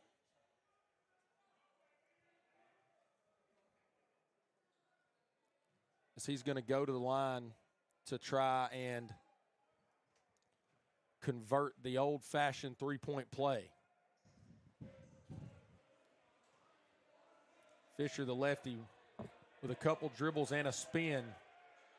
He's going to knock down that free throw. 8-6 advantage here early in the first half to the Eagles. Derek Curtis doing the point guard duties for your Lions. So we see Ty Gibbs check in for the Lions, along with Cole Torres. Torres on the ball. That's looked like a kick, and it is going to be called and whistled a kick ball on Reinhardt. The Lions will retain possession. 20 on the shot clock. As we're going to get an inbound underneath the basket.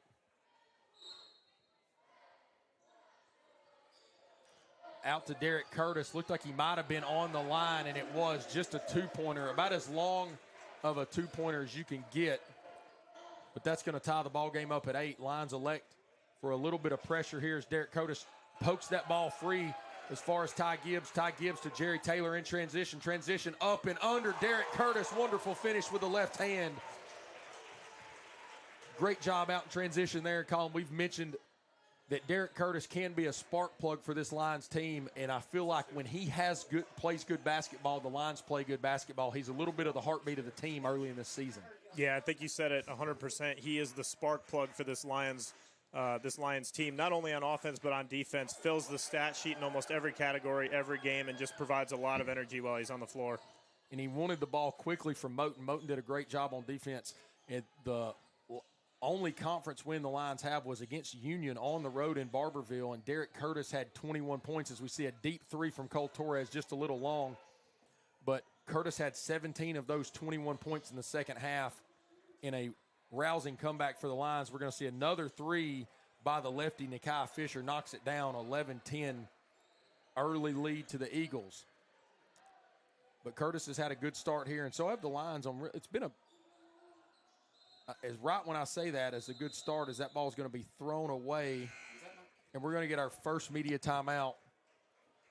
There could have been a kickball. I'm waiting for confirmation there, but we're going to take a break here. 11-10, Reinhardt leads early in the first half. We'll be back soon. Lions Live.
Nice fade out.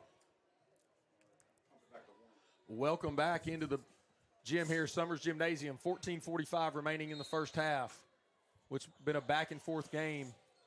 Ball inbounded to Reeves. Reeves up top, back to Morrow, in and out. Good rebound by the Eagles, and they look to push the tempo, work the ball up the floor. Both teams needing a big conference win to see if it could be the catalyst for a run, as both the Lions and the Eagles have had lackluster starts to the season.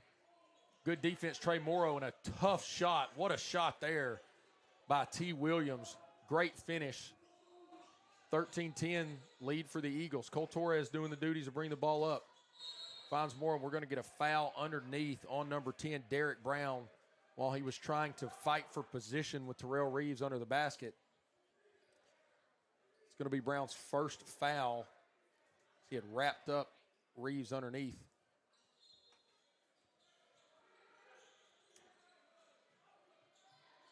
Gibbs finds Regale Moore. Moore kicks wide. Some perimeter passing for the Lions as Moore kicks back to Gibbs. 11 on the shot clock. Nothing going here on this possession for the Lions. Moore puts the ball on the floor. Back to Morrow, 6 and counting. Continually going to have to knock that down. Gibbs at the end of the shot clock. Just wide, but all the passing on the perimeter found an open look. Gibbs unable to convert. The freshman Ty Gibbs had a big-time game in our last home contest of the year against Spartanburg Methodist, where the Lions fell a point short to the visiting Pioneers. Tough shot, not going to fall for Derek Brown. And Cole Torres is fronted as soon as he gets across half court. Good defensive pressure from Williams as Cole Torres hits a good spin move, tries to finish with a left, and that's a great defensive block by the Eagle on the post. That is, again, Derek Brown. Been kind of the man doing everything early for the Eagles. And then the foul after the block shot on Torres.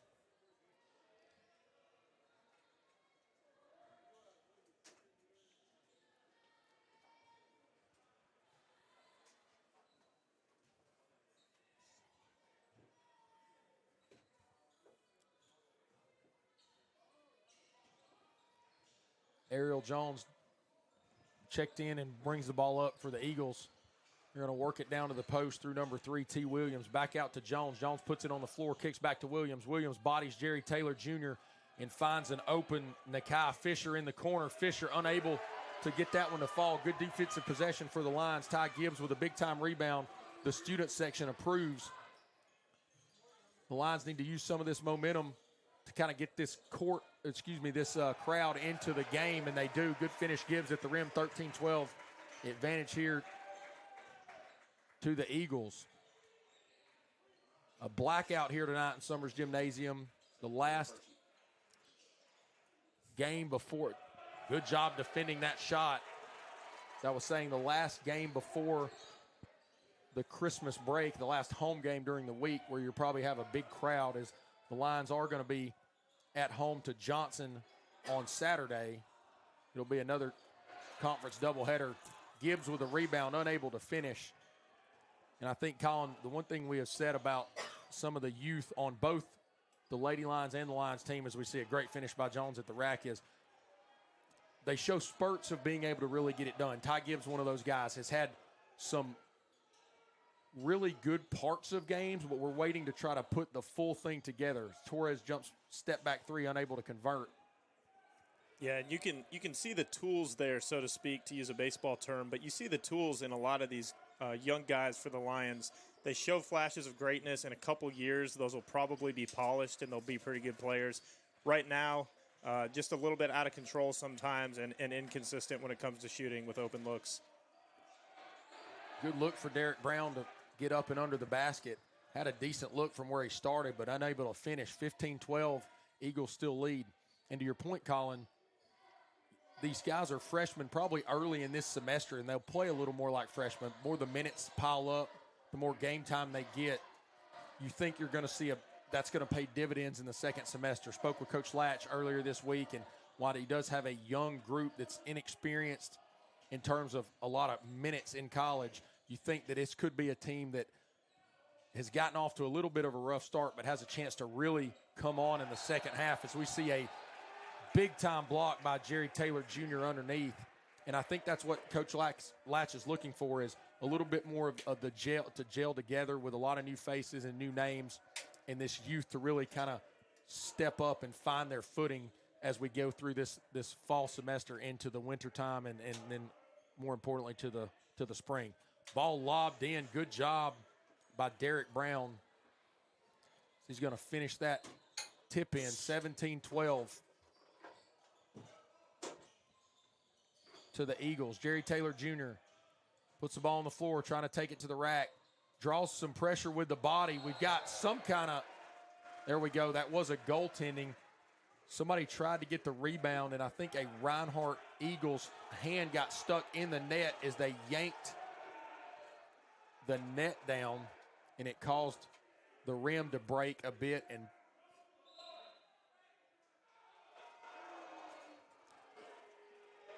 And And we're actually going to have that overturned. Looks like they're going to wave off the basket here as it appears they're calling a Bryan goaltend. I didn't see that. That's going to be back to 17-12. Coach Latch didn't have too much to argue about. With as laid back as him and Coach Muncie are, it's hard to see any argument from either of them as you see another tough shot knocked down by Brown. Eagles out to a great start.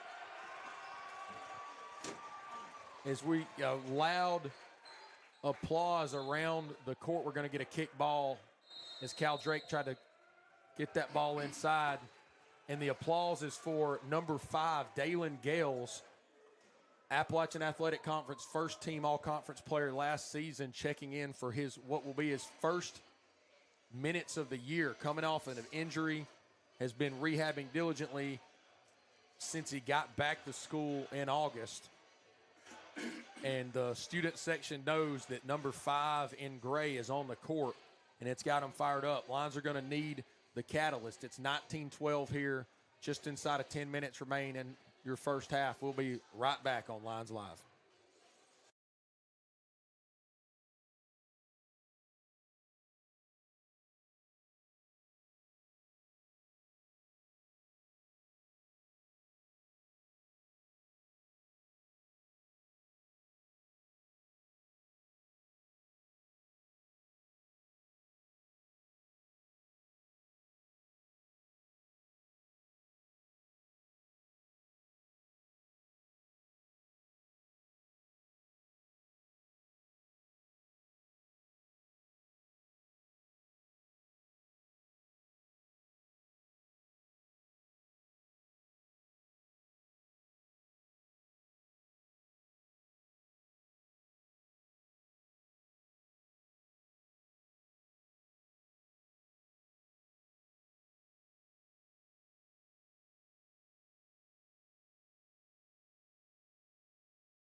Welcome back in. Ty Gibbs on the inbound. The Lions trail by 7.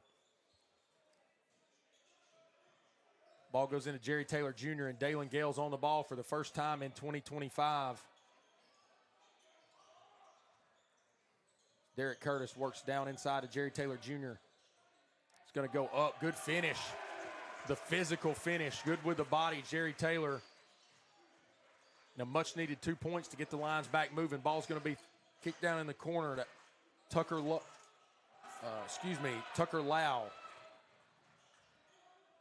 And Ball's out top. Derek Curtis with a steal. Gibbs back to Curtis. Curtis with the crossover. Looks cross court. Dalen Gales from the logo. Can he do it to start the year? No, it's going to miss left off the rim, and the rebound goes to the Eagles. Ariel Jones with the ball. Back to Derek Brown. Derek Brown's been Mr. Everything for the Eagles as he continues to knock down tough shots. The little crossover jumper. He's been hot to start the game. As Dalen Gales is going to drive there and draw the foul. He's going to go to the free throw line to attempt to get his first points of the season. A welcome sight for Lions fans, both in Summers Gymnasium and back home.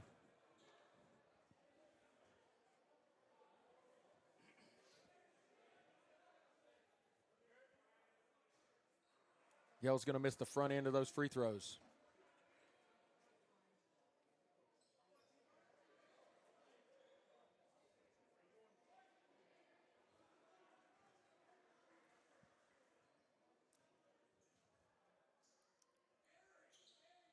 Knocks down the second. Colin, I know you spoke earlier about T. Williams being the leading scorer here for the Eagles, but it's been a really good performance so far by Derek Brown. So he's hit some tough shots, and we're going to see a timeout by Coach Morgan as the trap worked well for the Lions. 21-15. We'll take a short break and be right back with you on Lions Live.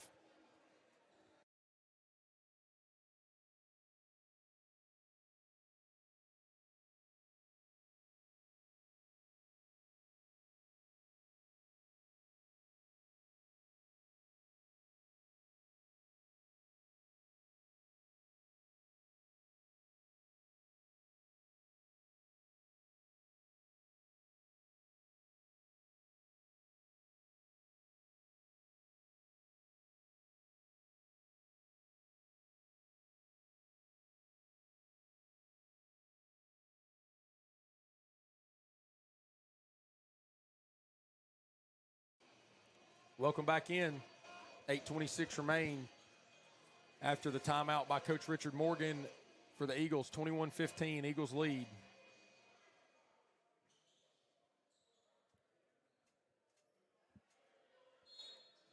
Nakai Fisher to Jones. Derek Curtis does the defending. Swing back wide to Lau. Across to Fisher. Fisher back to Lau. Cross-court pass. Can Lau knock it down? He does. Big-time shot, Tucker Lau, the grad student from Pickens High School, opens up a 9-point lead for the Eagles. Gales up top. Lions trying to answer. Going to need a couple good possessions. The one thing the Lions, I think, Colin, need to do is you see a good spin move by Moten, but the ball's poked out. Somehow keeps it alive. Back to Cal Drake to Jerry Taylor. Usually not out there for three, but Moten again, second chance points. Ball's going to be blocked. Great job by Hayden Moten to grab 2 boards and keep the play alive a couple different times to try to get the Lions offense going. But my point there, Colin, was the Lions need to play a tough, gritty game defensively because they have not been able to consistently knock down shots to start the year. So it needs to be a lower scoring, keep the game within reach. They play really well in spurts. At times can get hot from 3, but it hasn't been a consistent output so far. So the Lions are going to have to keep this one as close as they can because they really struggle when playing from too far behind. Yeah, and offense obviously hasn't been the strong suit for the Lions early this season. Fortunately, it hasn't been for the Eagles either, as both of these teams average just around 68 points a game. So I think it really is going to come down to the defense. Yeah, there's not a lot of ways to split these two teams on paper. And so you think the Lions can kind of get going as we're going to see Lau again. Is he going to get an open look? Gale's going to bring down that rebound. And Jerry Taylor Jr. is going to bring it up. Good job by Curtis to get across, so there was no backcourt violation there. Kicks it in the corner. Morrow looks wide for Gales. Gales going to take a deep 3, and that one's going to be short. The one thing you're going to have to assume with Dalen Gales is it's going to take a little bit to get his feet under him. Such a long time off. Did have an lower half injury. He's going to really have to work those legs back under him to be the guy that we know he is, one of the most feared players in this conference. That's a good take by Jones, but he's unable to finish at the rack. Moten again doing a great job on the boards. Good job with a spin move after he meets contact. Ball back to Gales. Gales on the drive. Kicks to Jerry Taylor Jr. Good finish. And there's the Dalen Gales we know. Great dribble drive to kick it to the back post. Jerry Taylor Jr. cleans it up. Easy work, 24-19. Eagles lead, but a couple good possessions by the Lions. Derek Curtis. The gym's rocking now as Summers Gym and the blackout. Can the fans get some energy going as they feel some momentum after a couple good offensive possessions? Jerry Taylor Jr. closing out on the long 3. Ball's going to bounce. Good rebound. 22, Blake Seitz. And we're going to see a travel before that bucket, so the shot will not count. 24-19. Dalen Gales is going to check out. We're going to see Cole Torres back into the game. 6 minutes remaining here in the first.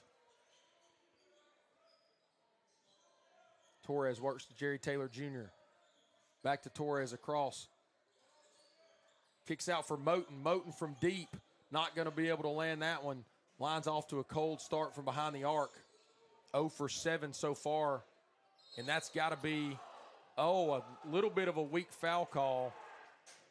Thought that was all ball. Thought we might get a jump ball there, Colin, but. Yeah, definitely didn't think it was a foul. Looked like a lot of ball. If anything, I thought it was maybe going to be a jump ball. Both players having their hands on the ball there, but it'll send Reinhardt to the line.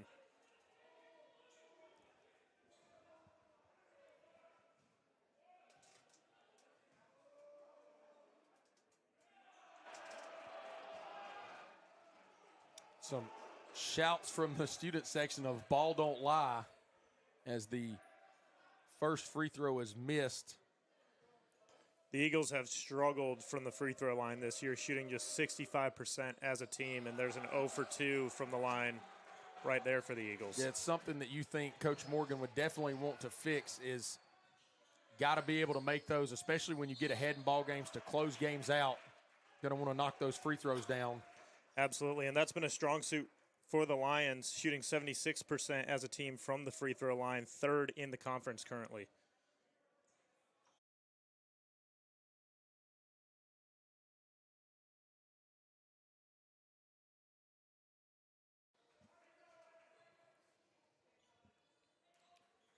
Tucker Lau checks out for the Eagles.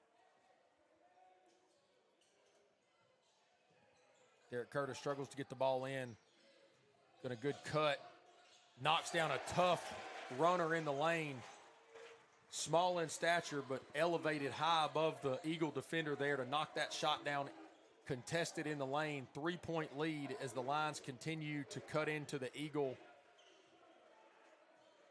lead. It's back to 3. It's the best the Lions have been since early in the ballgame. That looks like a jump ball for sure as they waited really late to whistle it. Errol Jones pleads with the official, but it's going to fall on deaf ears. Possession goes to the Lions. It's Ty Gibbs, Cole Torres to bring it up. Cole Torres will call him back to give him the ball. 5 minutes remain in the first half. 24-21 to the visiting Eagles so far. Back and forth ball game. Cole Torres, top of the key. Can he knock it down? No, he can't. Rebound T. Williams. And the Lions have done a good job to keep him really off the score sheet so far.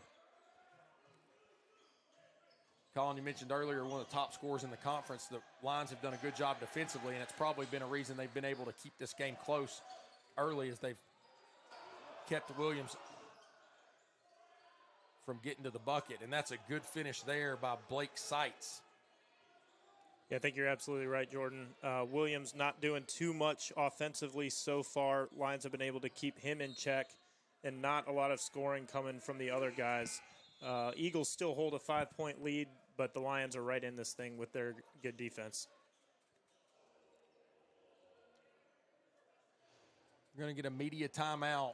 4:15 remains here in the first half. 26-21, Reinhardt Eagles lead. We'll be right back on Lions Live.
Welcome back to Summers Gymnasium on the campus of Bryan College in Dayton, Tennessee for your nightcap, the men's game between the visiting Reinhardt Eagles and the Bryan College Lions. 26-21 Eagles lead here late in the first half.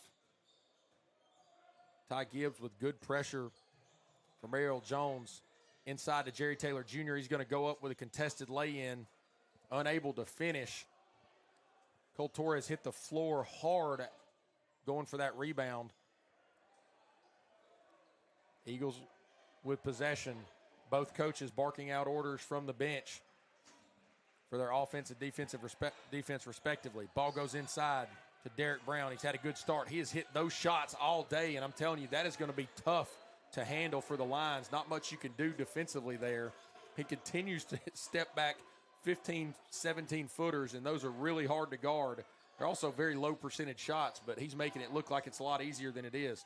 Terrell Reeves has checked back in. He's going to try a 15-footer of his own, unable to knock it down. Ball back to Reinhardt. Seitz kicks to Williams. Williams step back three in the corner. Look good from here, just a tad long. Good rebound by Cole Torres.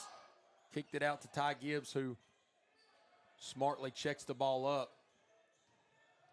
Lions trying to drive to the rack. Ball's going to get wrapped up somehow. No foul, no jump ball, but a finish nonetheless at the rim. Cole Torres, good job by him to continue to play till the whistle. I thought we were going to get one, Colin, and we never did. Yeah, really strong finish there by Cole Torres, the Lions' second leading scorer with almost 9 points per game. Good defense there as we're going to get a tie up on Blake Seitz. It's going to be a jump ball. Possession arrow stays with the Eagles.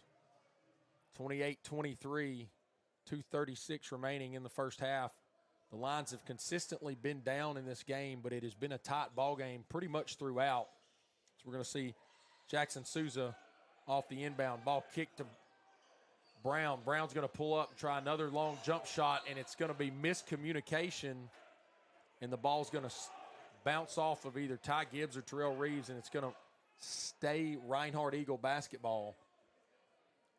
And it just feels like this start for the Lions has been a little bit reminiscent of what we've done all year. Good step by Ty Gibbs, and the ball bounces out of his hand, and that's what I was going to say. You feel like you need great block by Reeves, and we're going to get a whistle and a foul, but the offensive woes have caused the Lions to have to be pretty much perfect on the boards and perfect in terms of there's not a lot of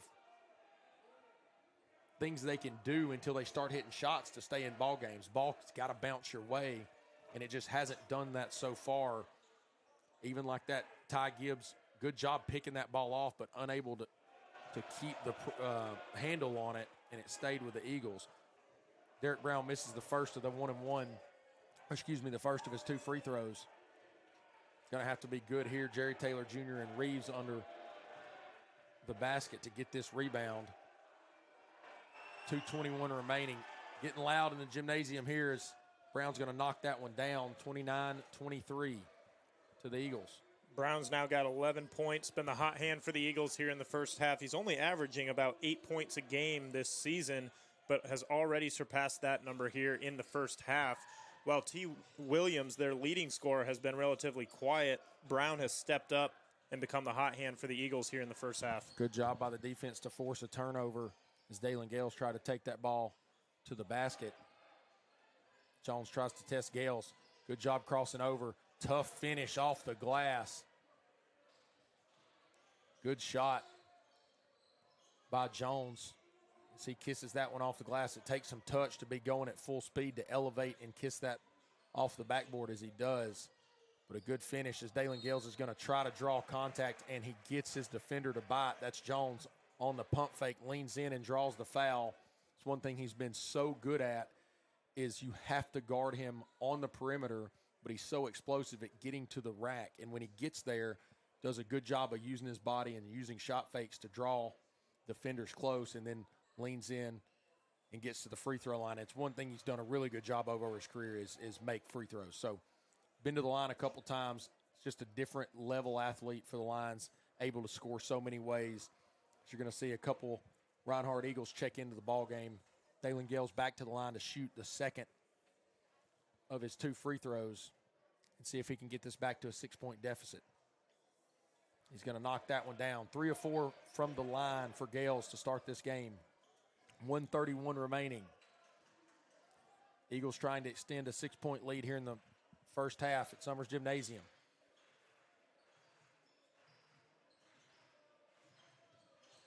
Jones kicks to Sousa in the corner.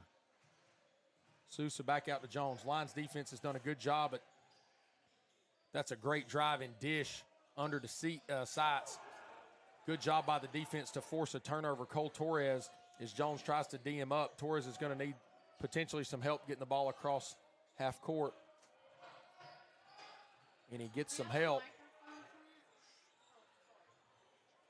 We're going to see a tough rebound by Seitz.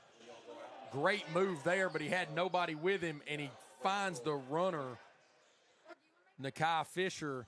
Fisher with the lay-in, gets it back to an 8-point lead, and we're going to get a timeout from Coach Jason Latch. We'll take a short break and be right back with you on Lions Live. With his last bucket, Bryan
Welcome back into Lions Live. 36 seconds remain in the first half between the Lions and the Eagles. Dalen Gales with the ball. Shout out to Dalen Gales with that last free throw. Just surpassed his 1,000th career point for the Lions and what has been a storied career. Is tough finish by Jerry Taylor Jr. Great job. He's been a force on the post in this game, but a shout out to Dalen Gales. Good to have him back. Is one of the premier players in the Appalachian Athletic Conference, and congratulations on an awesome career achievement to Dalen and his family. 1,000 career points in a Lions uniform, and that's great defense. And we're going to get whistled for a foul, and I'm going to have to disagree with that one, Colin. Yeah, I disagree as well. A really good defensive possession by the Lions there to force a late, tough shot. And are we going to get a... No, it's just going to be, I believe nobody's down there because the buzzer sounded at the shot. So it's just going to be 2 free throws here, I believe, before half. Yeah, I believe you're correct. And there it is. Ball don't lie, says the student section again, on what they think is probably the second weak foul call of the half. And that one should be a huge bit of a momentum shift that they missed both free throws, but he's going to knock down the second one. Yeah, it seems like the Eagles have been bailed out on a few calls early here. And that's going to conclude, rather in an odd way, the first half. So the Lions are going to trot into the locker room, and so are the Eagles. 34-27 lead for the visiting Eagles. We'll be back shortly on Lions Live. 15-minute break. We'll be back on the mic in about 10 minutes. See you soon on Lions Live.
Welcome back from the halftime break. We've got 20 minutes of action here for you for the second half of the Bryan College Lions and the Reinhardt Eagles. Eagles are going to start the second half with a 7-point lead. Can the Lions overcome the 7-point deficit to take this Appalachian Athletic contest? Both teams really need a win. Derek Curtis will get us underway. Swings to Hayden Moten. And there's going to be some miscommunication, and Moten threw behind Curtis as Curtis was going to cut to the basket. It's going to be a turnover for the Lions. One of our talking points for the first half was going to be the Lions are shooting only 35% to the 50% from the field of the Eagles, but the Lions had been ahead in the turnover battle. 8 turnovers for the Eagles to only 4 of the Lions, but the Lions are going to turn over in the first possession of the second half. Long three from A.J. Shaw is not going to land. Good rebound, Morrow. Joining me again on the broadcast is Terrell Reeves. Tries a little jump hook, and it's not going to fall. It's Colin Ledbetter. Welcome back in, Colin. Thank you. Hoping for a little better second half here from the Lions as we try and get back in this game from behind here.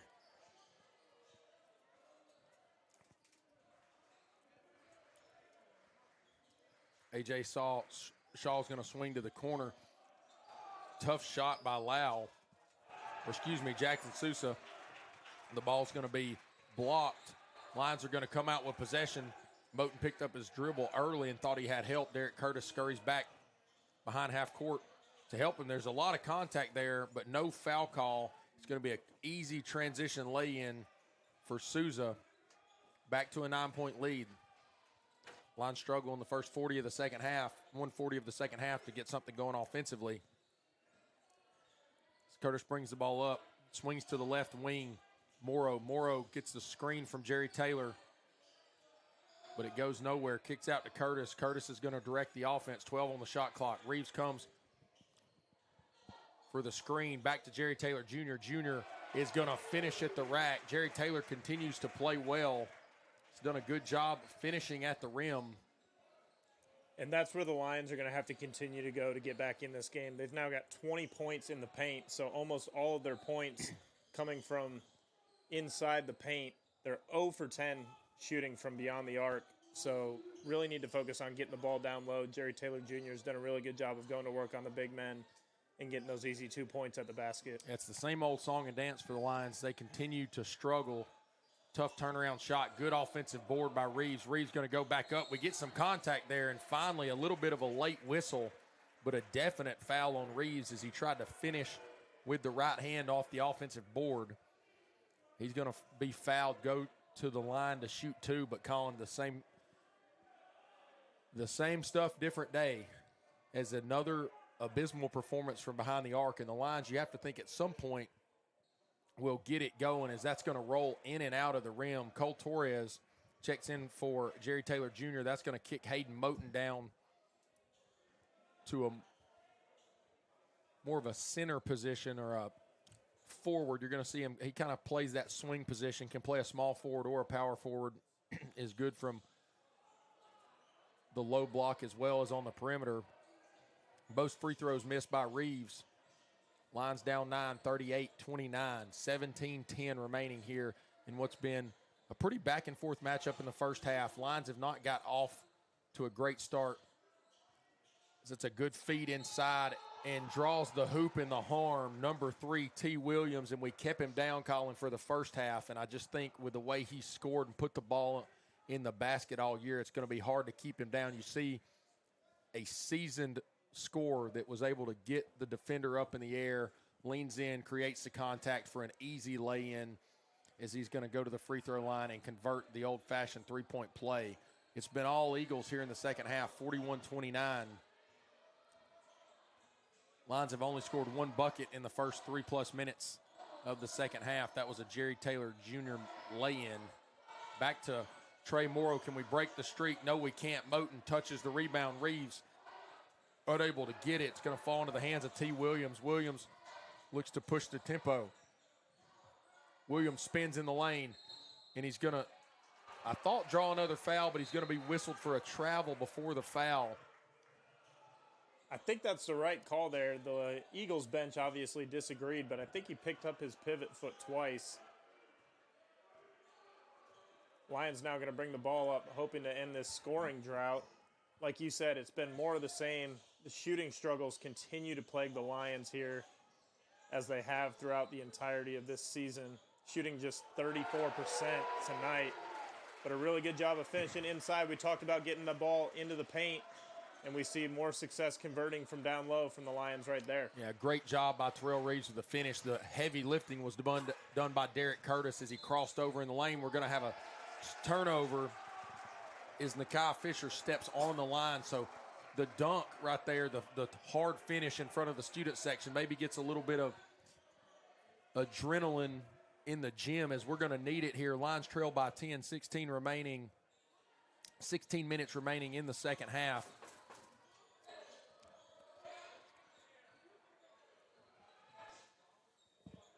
Ball kicked down, Curtis unable to make that shot. Rebound to Derek Brown. He had a great first half for the Eagles. Surpassed his average in points early in the first half. I believe he had double digits pretty quickly. He was the first scorer for either team to get to the double-digit figure. He stands at 11 currently. Ball kicked across and back down to Brown. Ball, good job by Torres to poke it out. We're going to see if we can get a finish here at the rack, and we can. The spark plug, Derek Curtis. Good finish after the turnover. Lions elect to go with a bit of a press. Coach Latch directs his team from the bench looking as calm as ever. And it's almost like a contest to see if you can get any Lions coach to get emotional about a game, Colin. We're waiting for somebody to get going. It's the calmest group in the country, regardless of the scenario on the courts. We see in late in the shot clock, tries to draw pressure. What a shot, T. Williams. And here he comes, Colin. You mentioned it early. We held him down, but not for long. He's had a couple tough finishes. Yeah, you can see the talent from Williams really showing now. We were able to contain him in the first half, but you knew at some point he was going to break out. Averaging 17 points a game, has started to get hot here in the second half for the Eagles. Look for them to continue to feed him here as they try and pull away in the second half, as he gets another bucket right there. Yeah, good lob in transition for Jackson Sousa. Back to a 12-point lead, and Reinhardt definitely looks the more explosive of the two teams. Run a little better in transition. The Lions have got all their points in the paint. They continue to do so. Terrell Reeves with a little jump hook cuts it back to 10.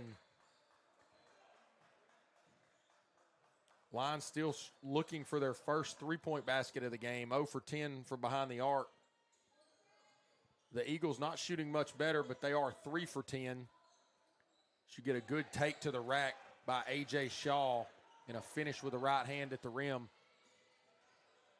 Lions running a little quicker tempo. Down to Moten and back to Curtis. Curtis is going to get a screen from Reeves, looks for the cut. Reeves is open, thought about the three, kicks to Ty Gibbs. Gibbs down in the corner to Torres. Good active defense by Shaw to poke that ball out. And we're going to get a timeout. I believe that's a media timeout. We'll be right back on Lions Live. Lions trail 47-35, 13:23 remaining in the second half.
Welcome back into Lions Live.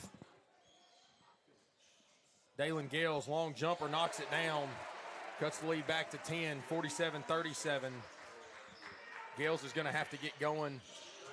Or somebody in a gray uniform is going to have to get going offensively. We asked for it last time, Colin, and it was Ty Gibbs.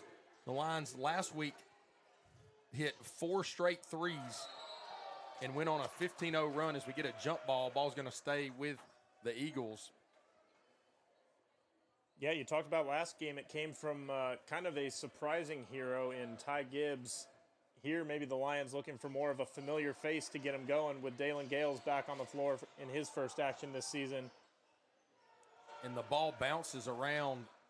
I think 3 Lions had their hands on it, none able to bring it down, and they're going to finish at the rim. But Lions can't do that on the other side as Ty Gibbs can't finish and Jerry Taylor Jr. can't get the putback. And those are the opportunities you cannot afford to waste if you're trying to get back into a game here, and then you have to be able to get back and get stops on defense. Yeah, and we just put ourselves against the wall a lot. As you see, another drive and unable to finish Jerry Taylor Jr. Lions need a stop here as they've come out of this media timeout. The second best of the two teams. Ball kicked down in the corner. It's going to be a missed 3 by Nakai Fisher. Gibbs with the rebound, kicks up to Regale Moore. Moore with a good crossover, beats his man, gets 2 men into the air, and is going to draw a foul on the floor. It was a good dish to the back post, but was whistled for the foul before the shot went in. 51-37. 13-8 advantage here in the second half for the Eagles, who already had a lead at halftime. As Coltorres shoots in the corner, and it's not close. Air ball, rebound to Ariel Jones and the Eagles. Eagles look to continue to keep the pressure on the Lions offensively. Good handles from Brown. We're going to see an offensive foul, just what the Lions needed there. Dalen Gales draws one, and some hard claps and shouts to his teammates to try to get these guys back in the game. As of now, the Lions are really struggling from the offensive side, shooting a 37% to almost 54% of the Eagles. It's been a tale of 2 halves and a tale of 2 teams. Coltorres again deep from 3, unable to knock that one down. Lions still search for the first 3-pointer of the game. And I just don't really understand going to that well as much as they have with the inconsistencies from 3-point. You know that you've had success getting the ball inside. I think the Lions' struggles have come when they have, or when they're trailing in the second half, they start to feel a little bit desperate and try chucking up prayers. That has not worked for them this season. And so I'd like to see them slow the pace down a little bit and run some plays on offense. It just feels like they get a little bit out of control sometimes when they're trying to do too much and make up the ground to close the deficit.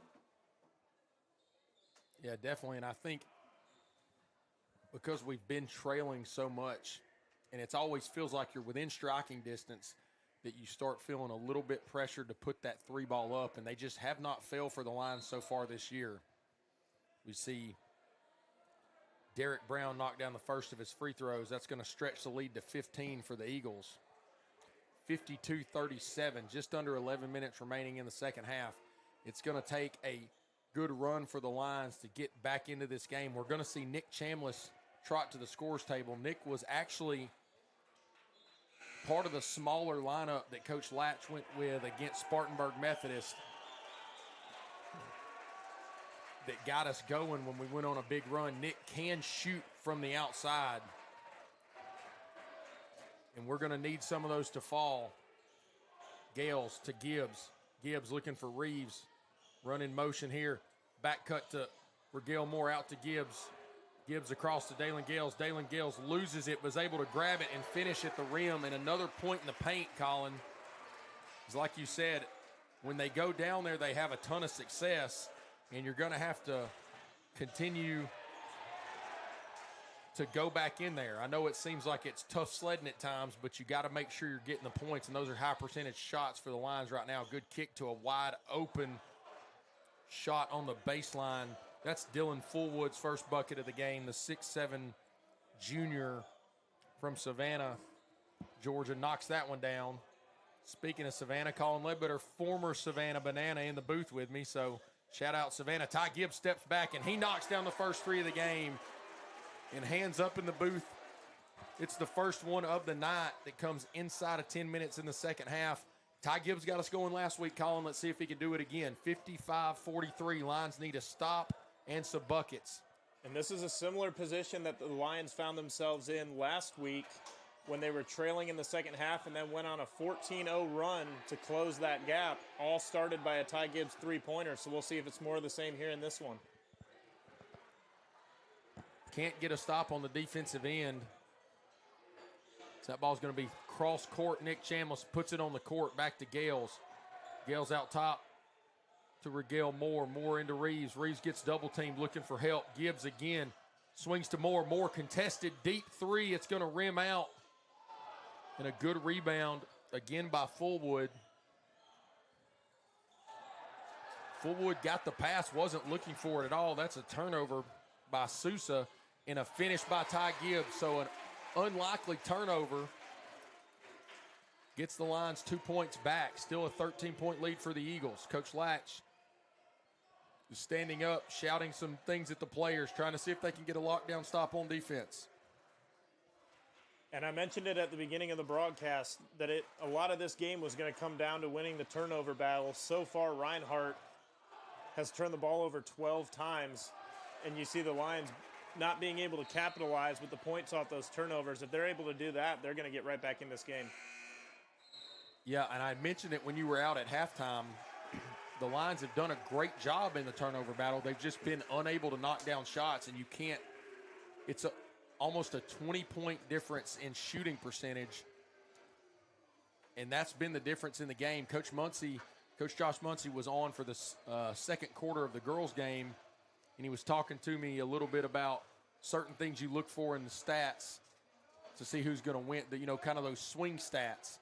And one of them was free throws, and he named a couple more stats, and then he said, but the one thing that everything can overcome is knocking down shots. And that's what the Eagles are doing now, is they have just knocked down a ton of shots, and they're overcoming the turnovers on the offensive end. But when you shoot 55%, I think Coach Richard Morgan will be okay with that. So we're going to continue this timeout. 8:25 remaining, 57-44. Reinhardt Eagles lead. We'll be back soon on Lions Live.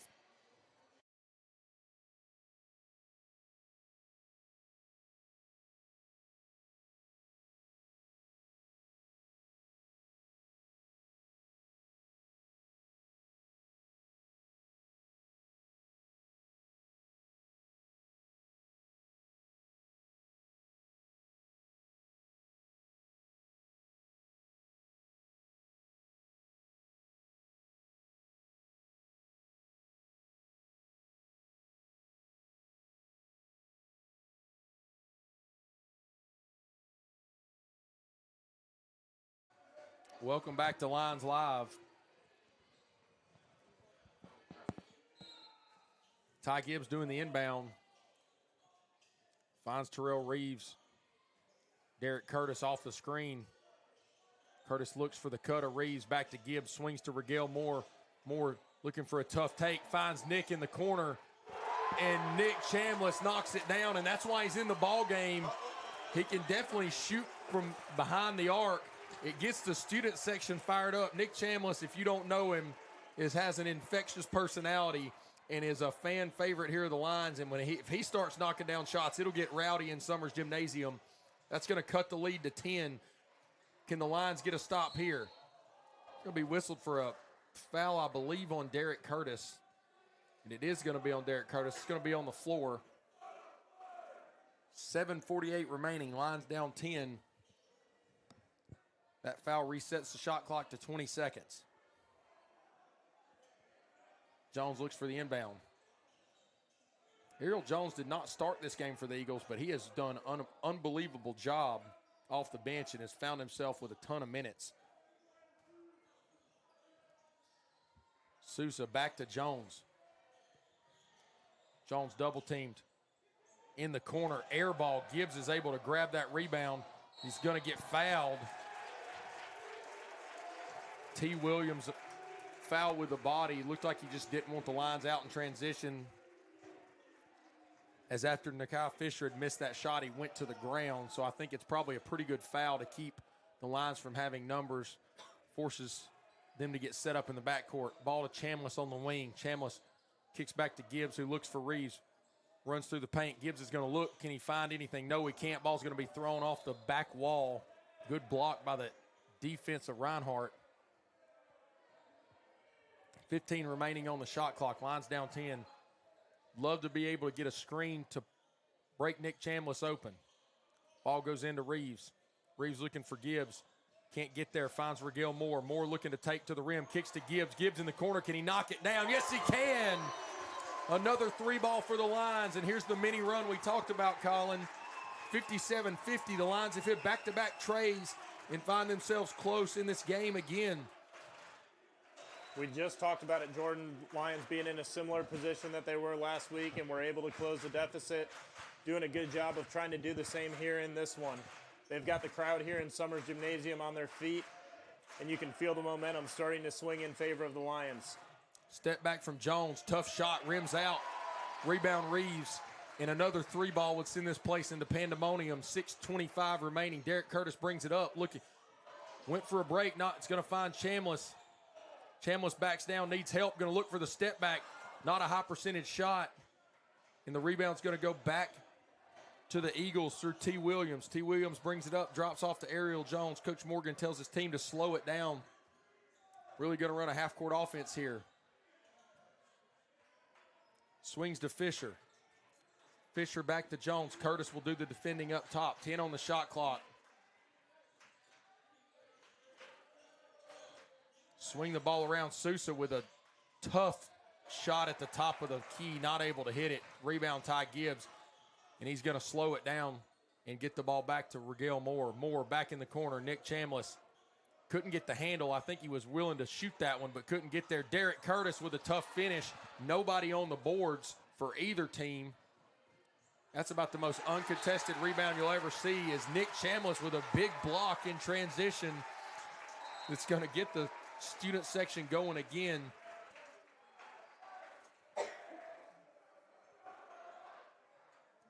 A foul called in front of the Eagles bench.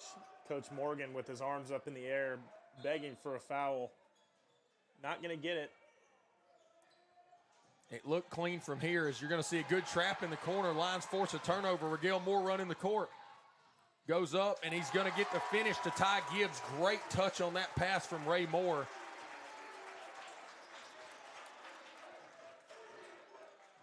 Lions cut it to 5, and here's the run we wanted. 5 minutes, the gym's into it, and you're going to get a timeout from head coach Richard Morgan, and the student section's going to let them hear it. Lions making their run, 57-52, Lions trail. We'll be right back on Lions Live.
Welcome back to Lions Live, 57-52. 5-point lead for the visiting Eagles. Mini run by the Lions to get us back into it. Outscored the Eagles by 2 in the second half. The Lions have started to make a couple balls from deep. 3 3-pointers in the last 4 minutes. The Eagles look for a basket. They get it down into A.J. Shaw, and he hits a good little turning, little hook shot there with his right hand to kind of stop the momentum of the Lions outside of that timeout. So good timeout for Coach Morgan.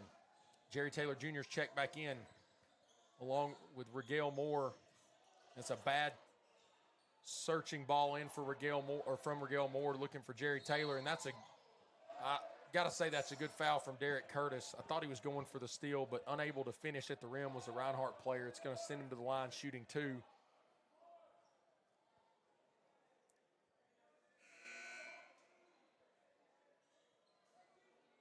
And do we have another timeout here?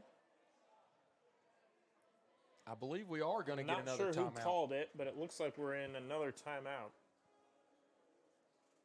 So we'll be right back here. 7-point lead for the Eagles.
Welcome back into Lions Live. 4:26 remain in the second half here.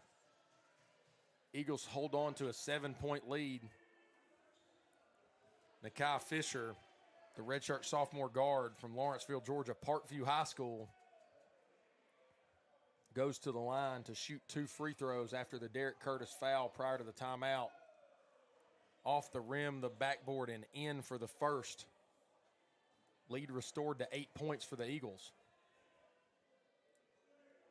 Deep breath by Fisher as he readies for the second free throw. The spin and the shot. He's going to miss that one. Chambliss the rebound. Kicks to Derek Curtis.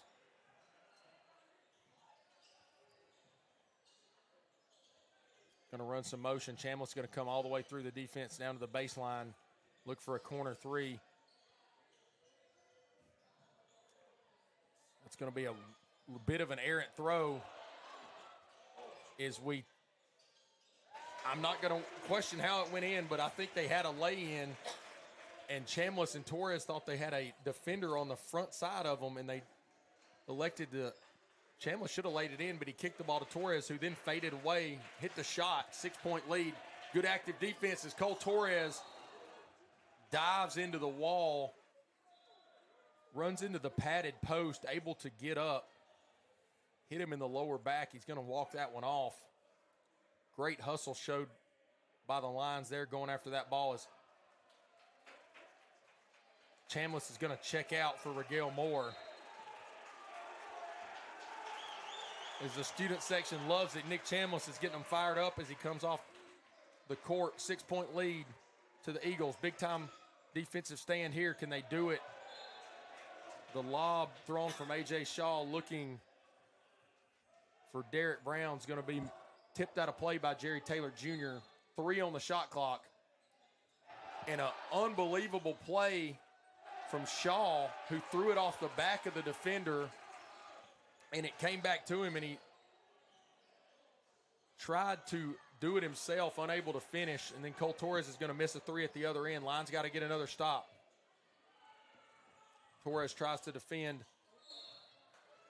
That's a hard foul as T. Williams went up and was fouled once on the shot and then fell to the ground. I think he took a hip to the face. And back on his feet.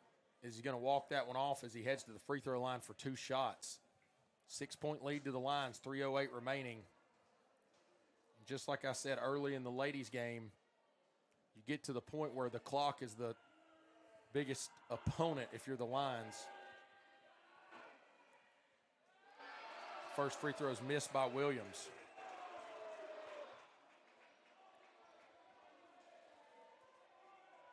Williams, the leading scorer for the Eagles, has definitely come alive here in the second half after a relatively quiet first half. Is now up to 16 points with that made free throw.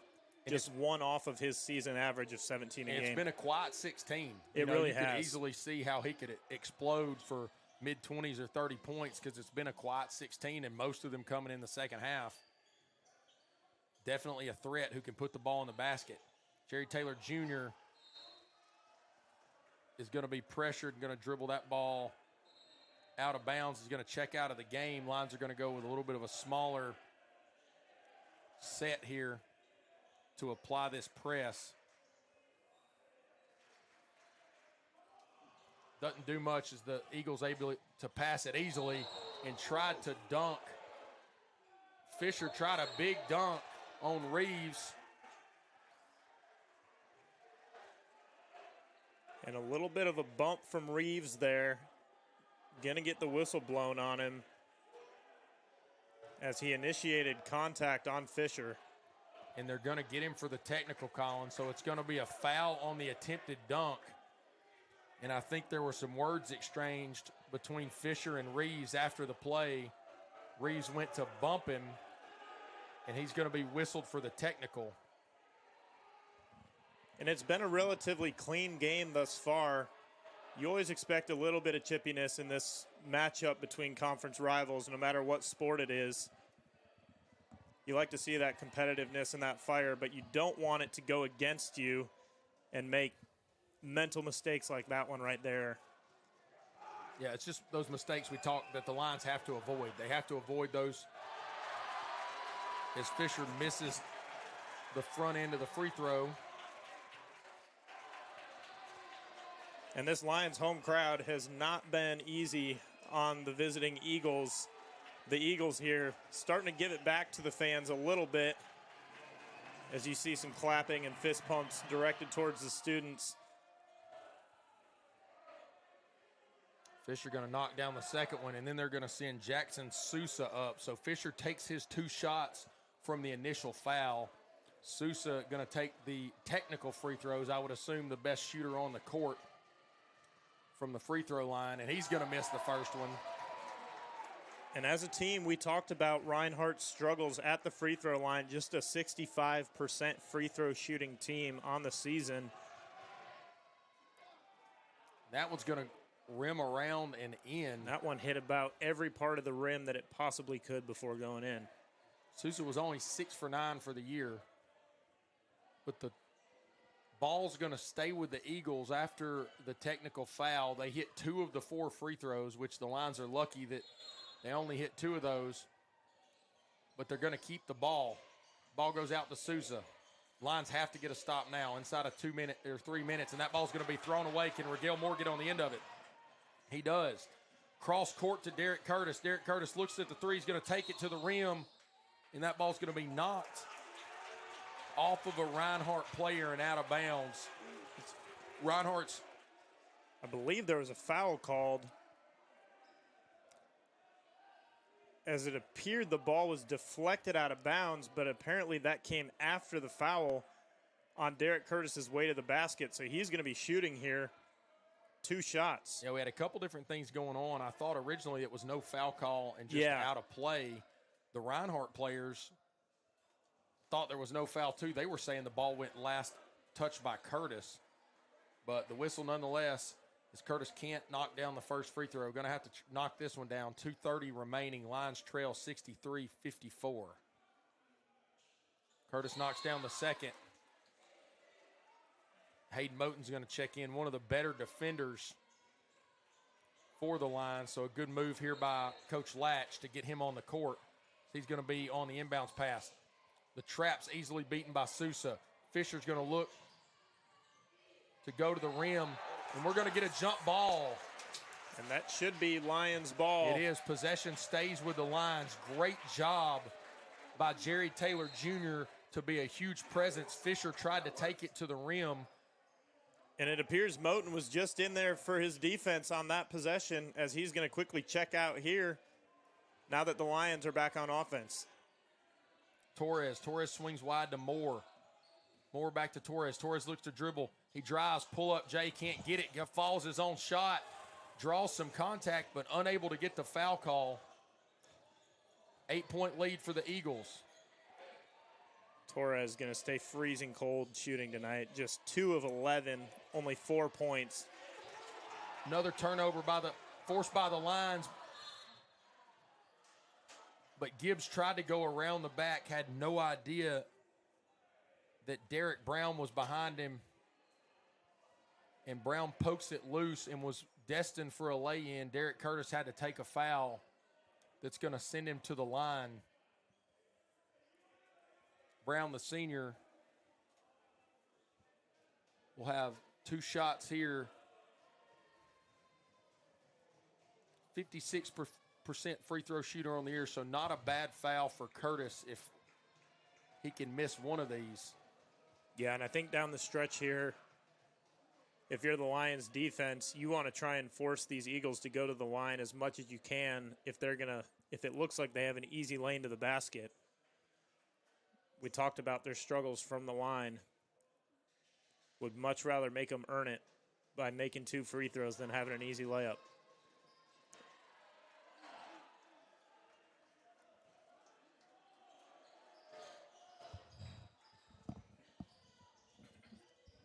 Inside a minute 40, Lions have to have a basket here. Good motion up to Rigel Moore. Tries to draw the foul, doesn't get the whistle, but finishes tough physical finish in the paint. 64-57, 1:34 remaining. Getting down to last chance for the Lions. We'll be back here shortly on Lions Live.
We're back live at Summers Gym. 1:32 remaining. Lions trail by 7. That's going to be a turnover. Yes. Great job. A really good press defense from the Lions there. We've talked early this year about their struggles with breaking the press. On the opposite end of that, they've done a really good job when pressing on defense, forcing turnovers from opponents.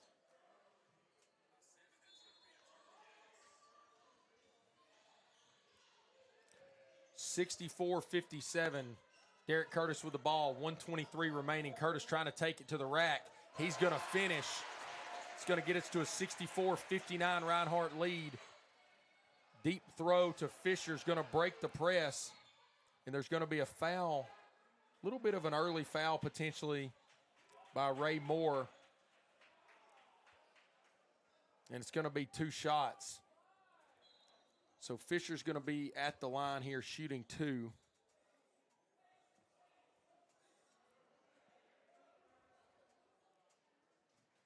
And again, we talked about the Eagles' struggles at the free throw line. Lions were not back on defense there, not set up to defend, and so probably not a bad option to just go for the foul and send them to the line there instead of giving them an easy 2 points. After they broke that press, the Lions did not have a lot of guys back to defend. Yeah, 66% from Fisher. He knocks down the first of the 1-and-1. Lions need a miss here, and they've got to score basically on every possession from here on out. Fisher does a good job to knock down both. And the Eagles are going to apply some pressure themselves. Dalen Gales has checked into the ball game. He can be a threat from behind the arc. Gale Moore. And this game's not over, but the Lions are going to have to go here. Going to have to push the tempo a little bit. Trying to work to get somebody open for 3. Ty Gibbs, top of the key. Can he knock it down? No. Air balls to the right of the basket. And that's going to make it tough for the Lions to come back. We're going to get Hayden Moten checking in, but we're getting a timeout from the Reinhardt Eagles. We'll be back shortly on Lions Live. 50 seconds remaining here in the second half. 66-59 advantage for the Eagles. We'll be back shortly, Lions Live.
Welcome back into the action. 50.2 remaining here in the second half. Reinhardt Eagles lead 66-59. Fisher going to inbound for the Eagles. Pump fakes the ball deep. Is going to flip it into Ariel Jones. Jones beats Gibbs as Gibbs looks for help. Wanted to travel, but we're not going to get it. And then Ty Gibbs is forced to foul Fisher. And Fisher's going to go back to the line. He hit his last 2 free throws. He's a 66% free throw shooter on the year. Colin spoke earlier about the Eagles' struggles from the free throw line.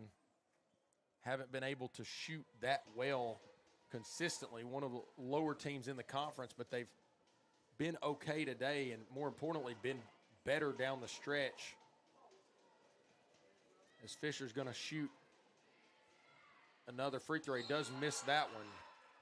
No, they haven't. It's actually 13 of 24, so the issues remain for the Eagles.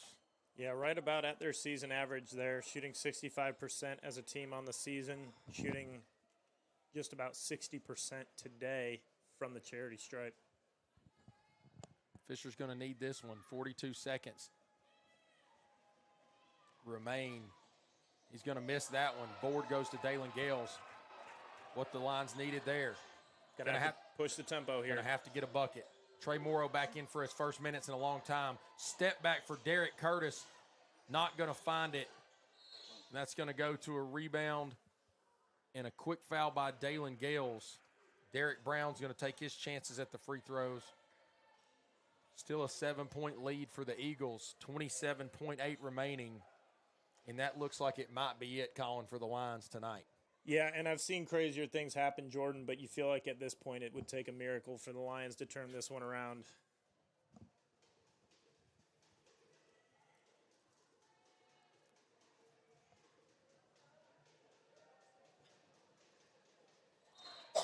Brown misses the first. And the one thing that's going to happen, whether or not the Lions come back and win this game or not, is Coach Richard Morgan going to still be upset with the way that they're shooting from the free throw line. Going to go below their season average, which was a little hard to do. They could easily be up in this game by 15 points or more, but have just been abysmal from the free throw line. They miss another. The Lions, can we hit a shot to see if we make this a little tough down the stretch? Curtis is going to take that to the rack. Can't finish at the rim. And the board's going to go to T. Williams, and he's going to be fouled with 16.9 seconds. And the Lions unable to capitalize on the free throw shooting of the Eagles. And the 7 points with 17 seconds is just going to be too much to overcome. Yeah, and you touched on it a little bit. I don't feel like either team really played to their fullest potential tonight. I think it was a winnable game for both of these squads. Coming into this this game tonight, the historical matchup between these two teams has been pretty split. Reinhardt with 20 wins, Bryan with 19 wins in this head-to-head matchup. That last matchup being a Reinhardt 2-point victory coming in February. It appears the Eagles are going to take the advantage in this matchup, 21-19. Good job by Ty Gibbs. Coach Latch going to get a timeout with 7.9 remaining. 6-point advantage for the Eagles, 67-61. We'll be back on Lions Live with the final 8 seconds after this timeout.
Welcome back. 7.9 on the clock. Eagles lead 67-61. They're going to inbound in. Ball's going to bounce around, but it's going to find the Eagles. They're going to lob deep, and there's going to be no foul. That's going to run out the end of this clock. The Lions are going to lose this one 67-61. The Eagles come on the road and get a win, a pivotal win for their season. But for the Lions Live broadcast, this has been Jordan Day and Colin Ledbetter. For Jessica Day, Clint McCauley, and Jeremy Deal, thank you for joining us on Lions Live. We'll be back live on Saturday for a home Appalachian Athletic Conference tilt between the Johnson Royals and the Bryan College Lions. We will see you this weekend. Thanks for tuning in here on Lions Live.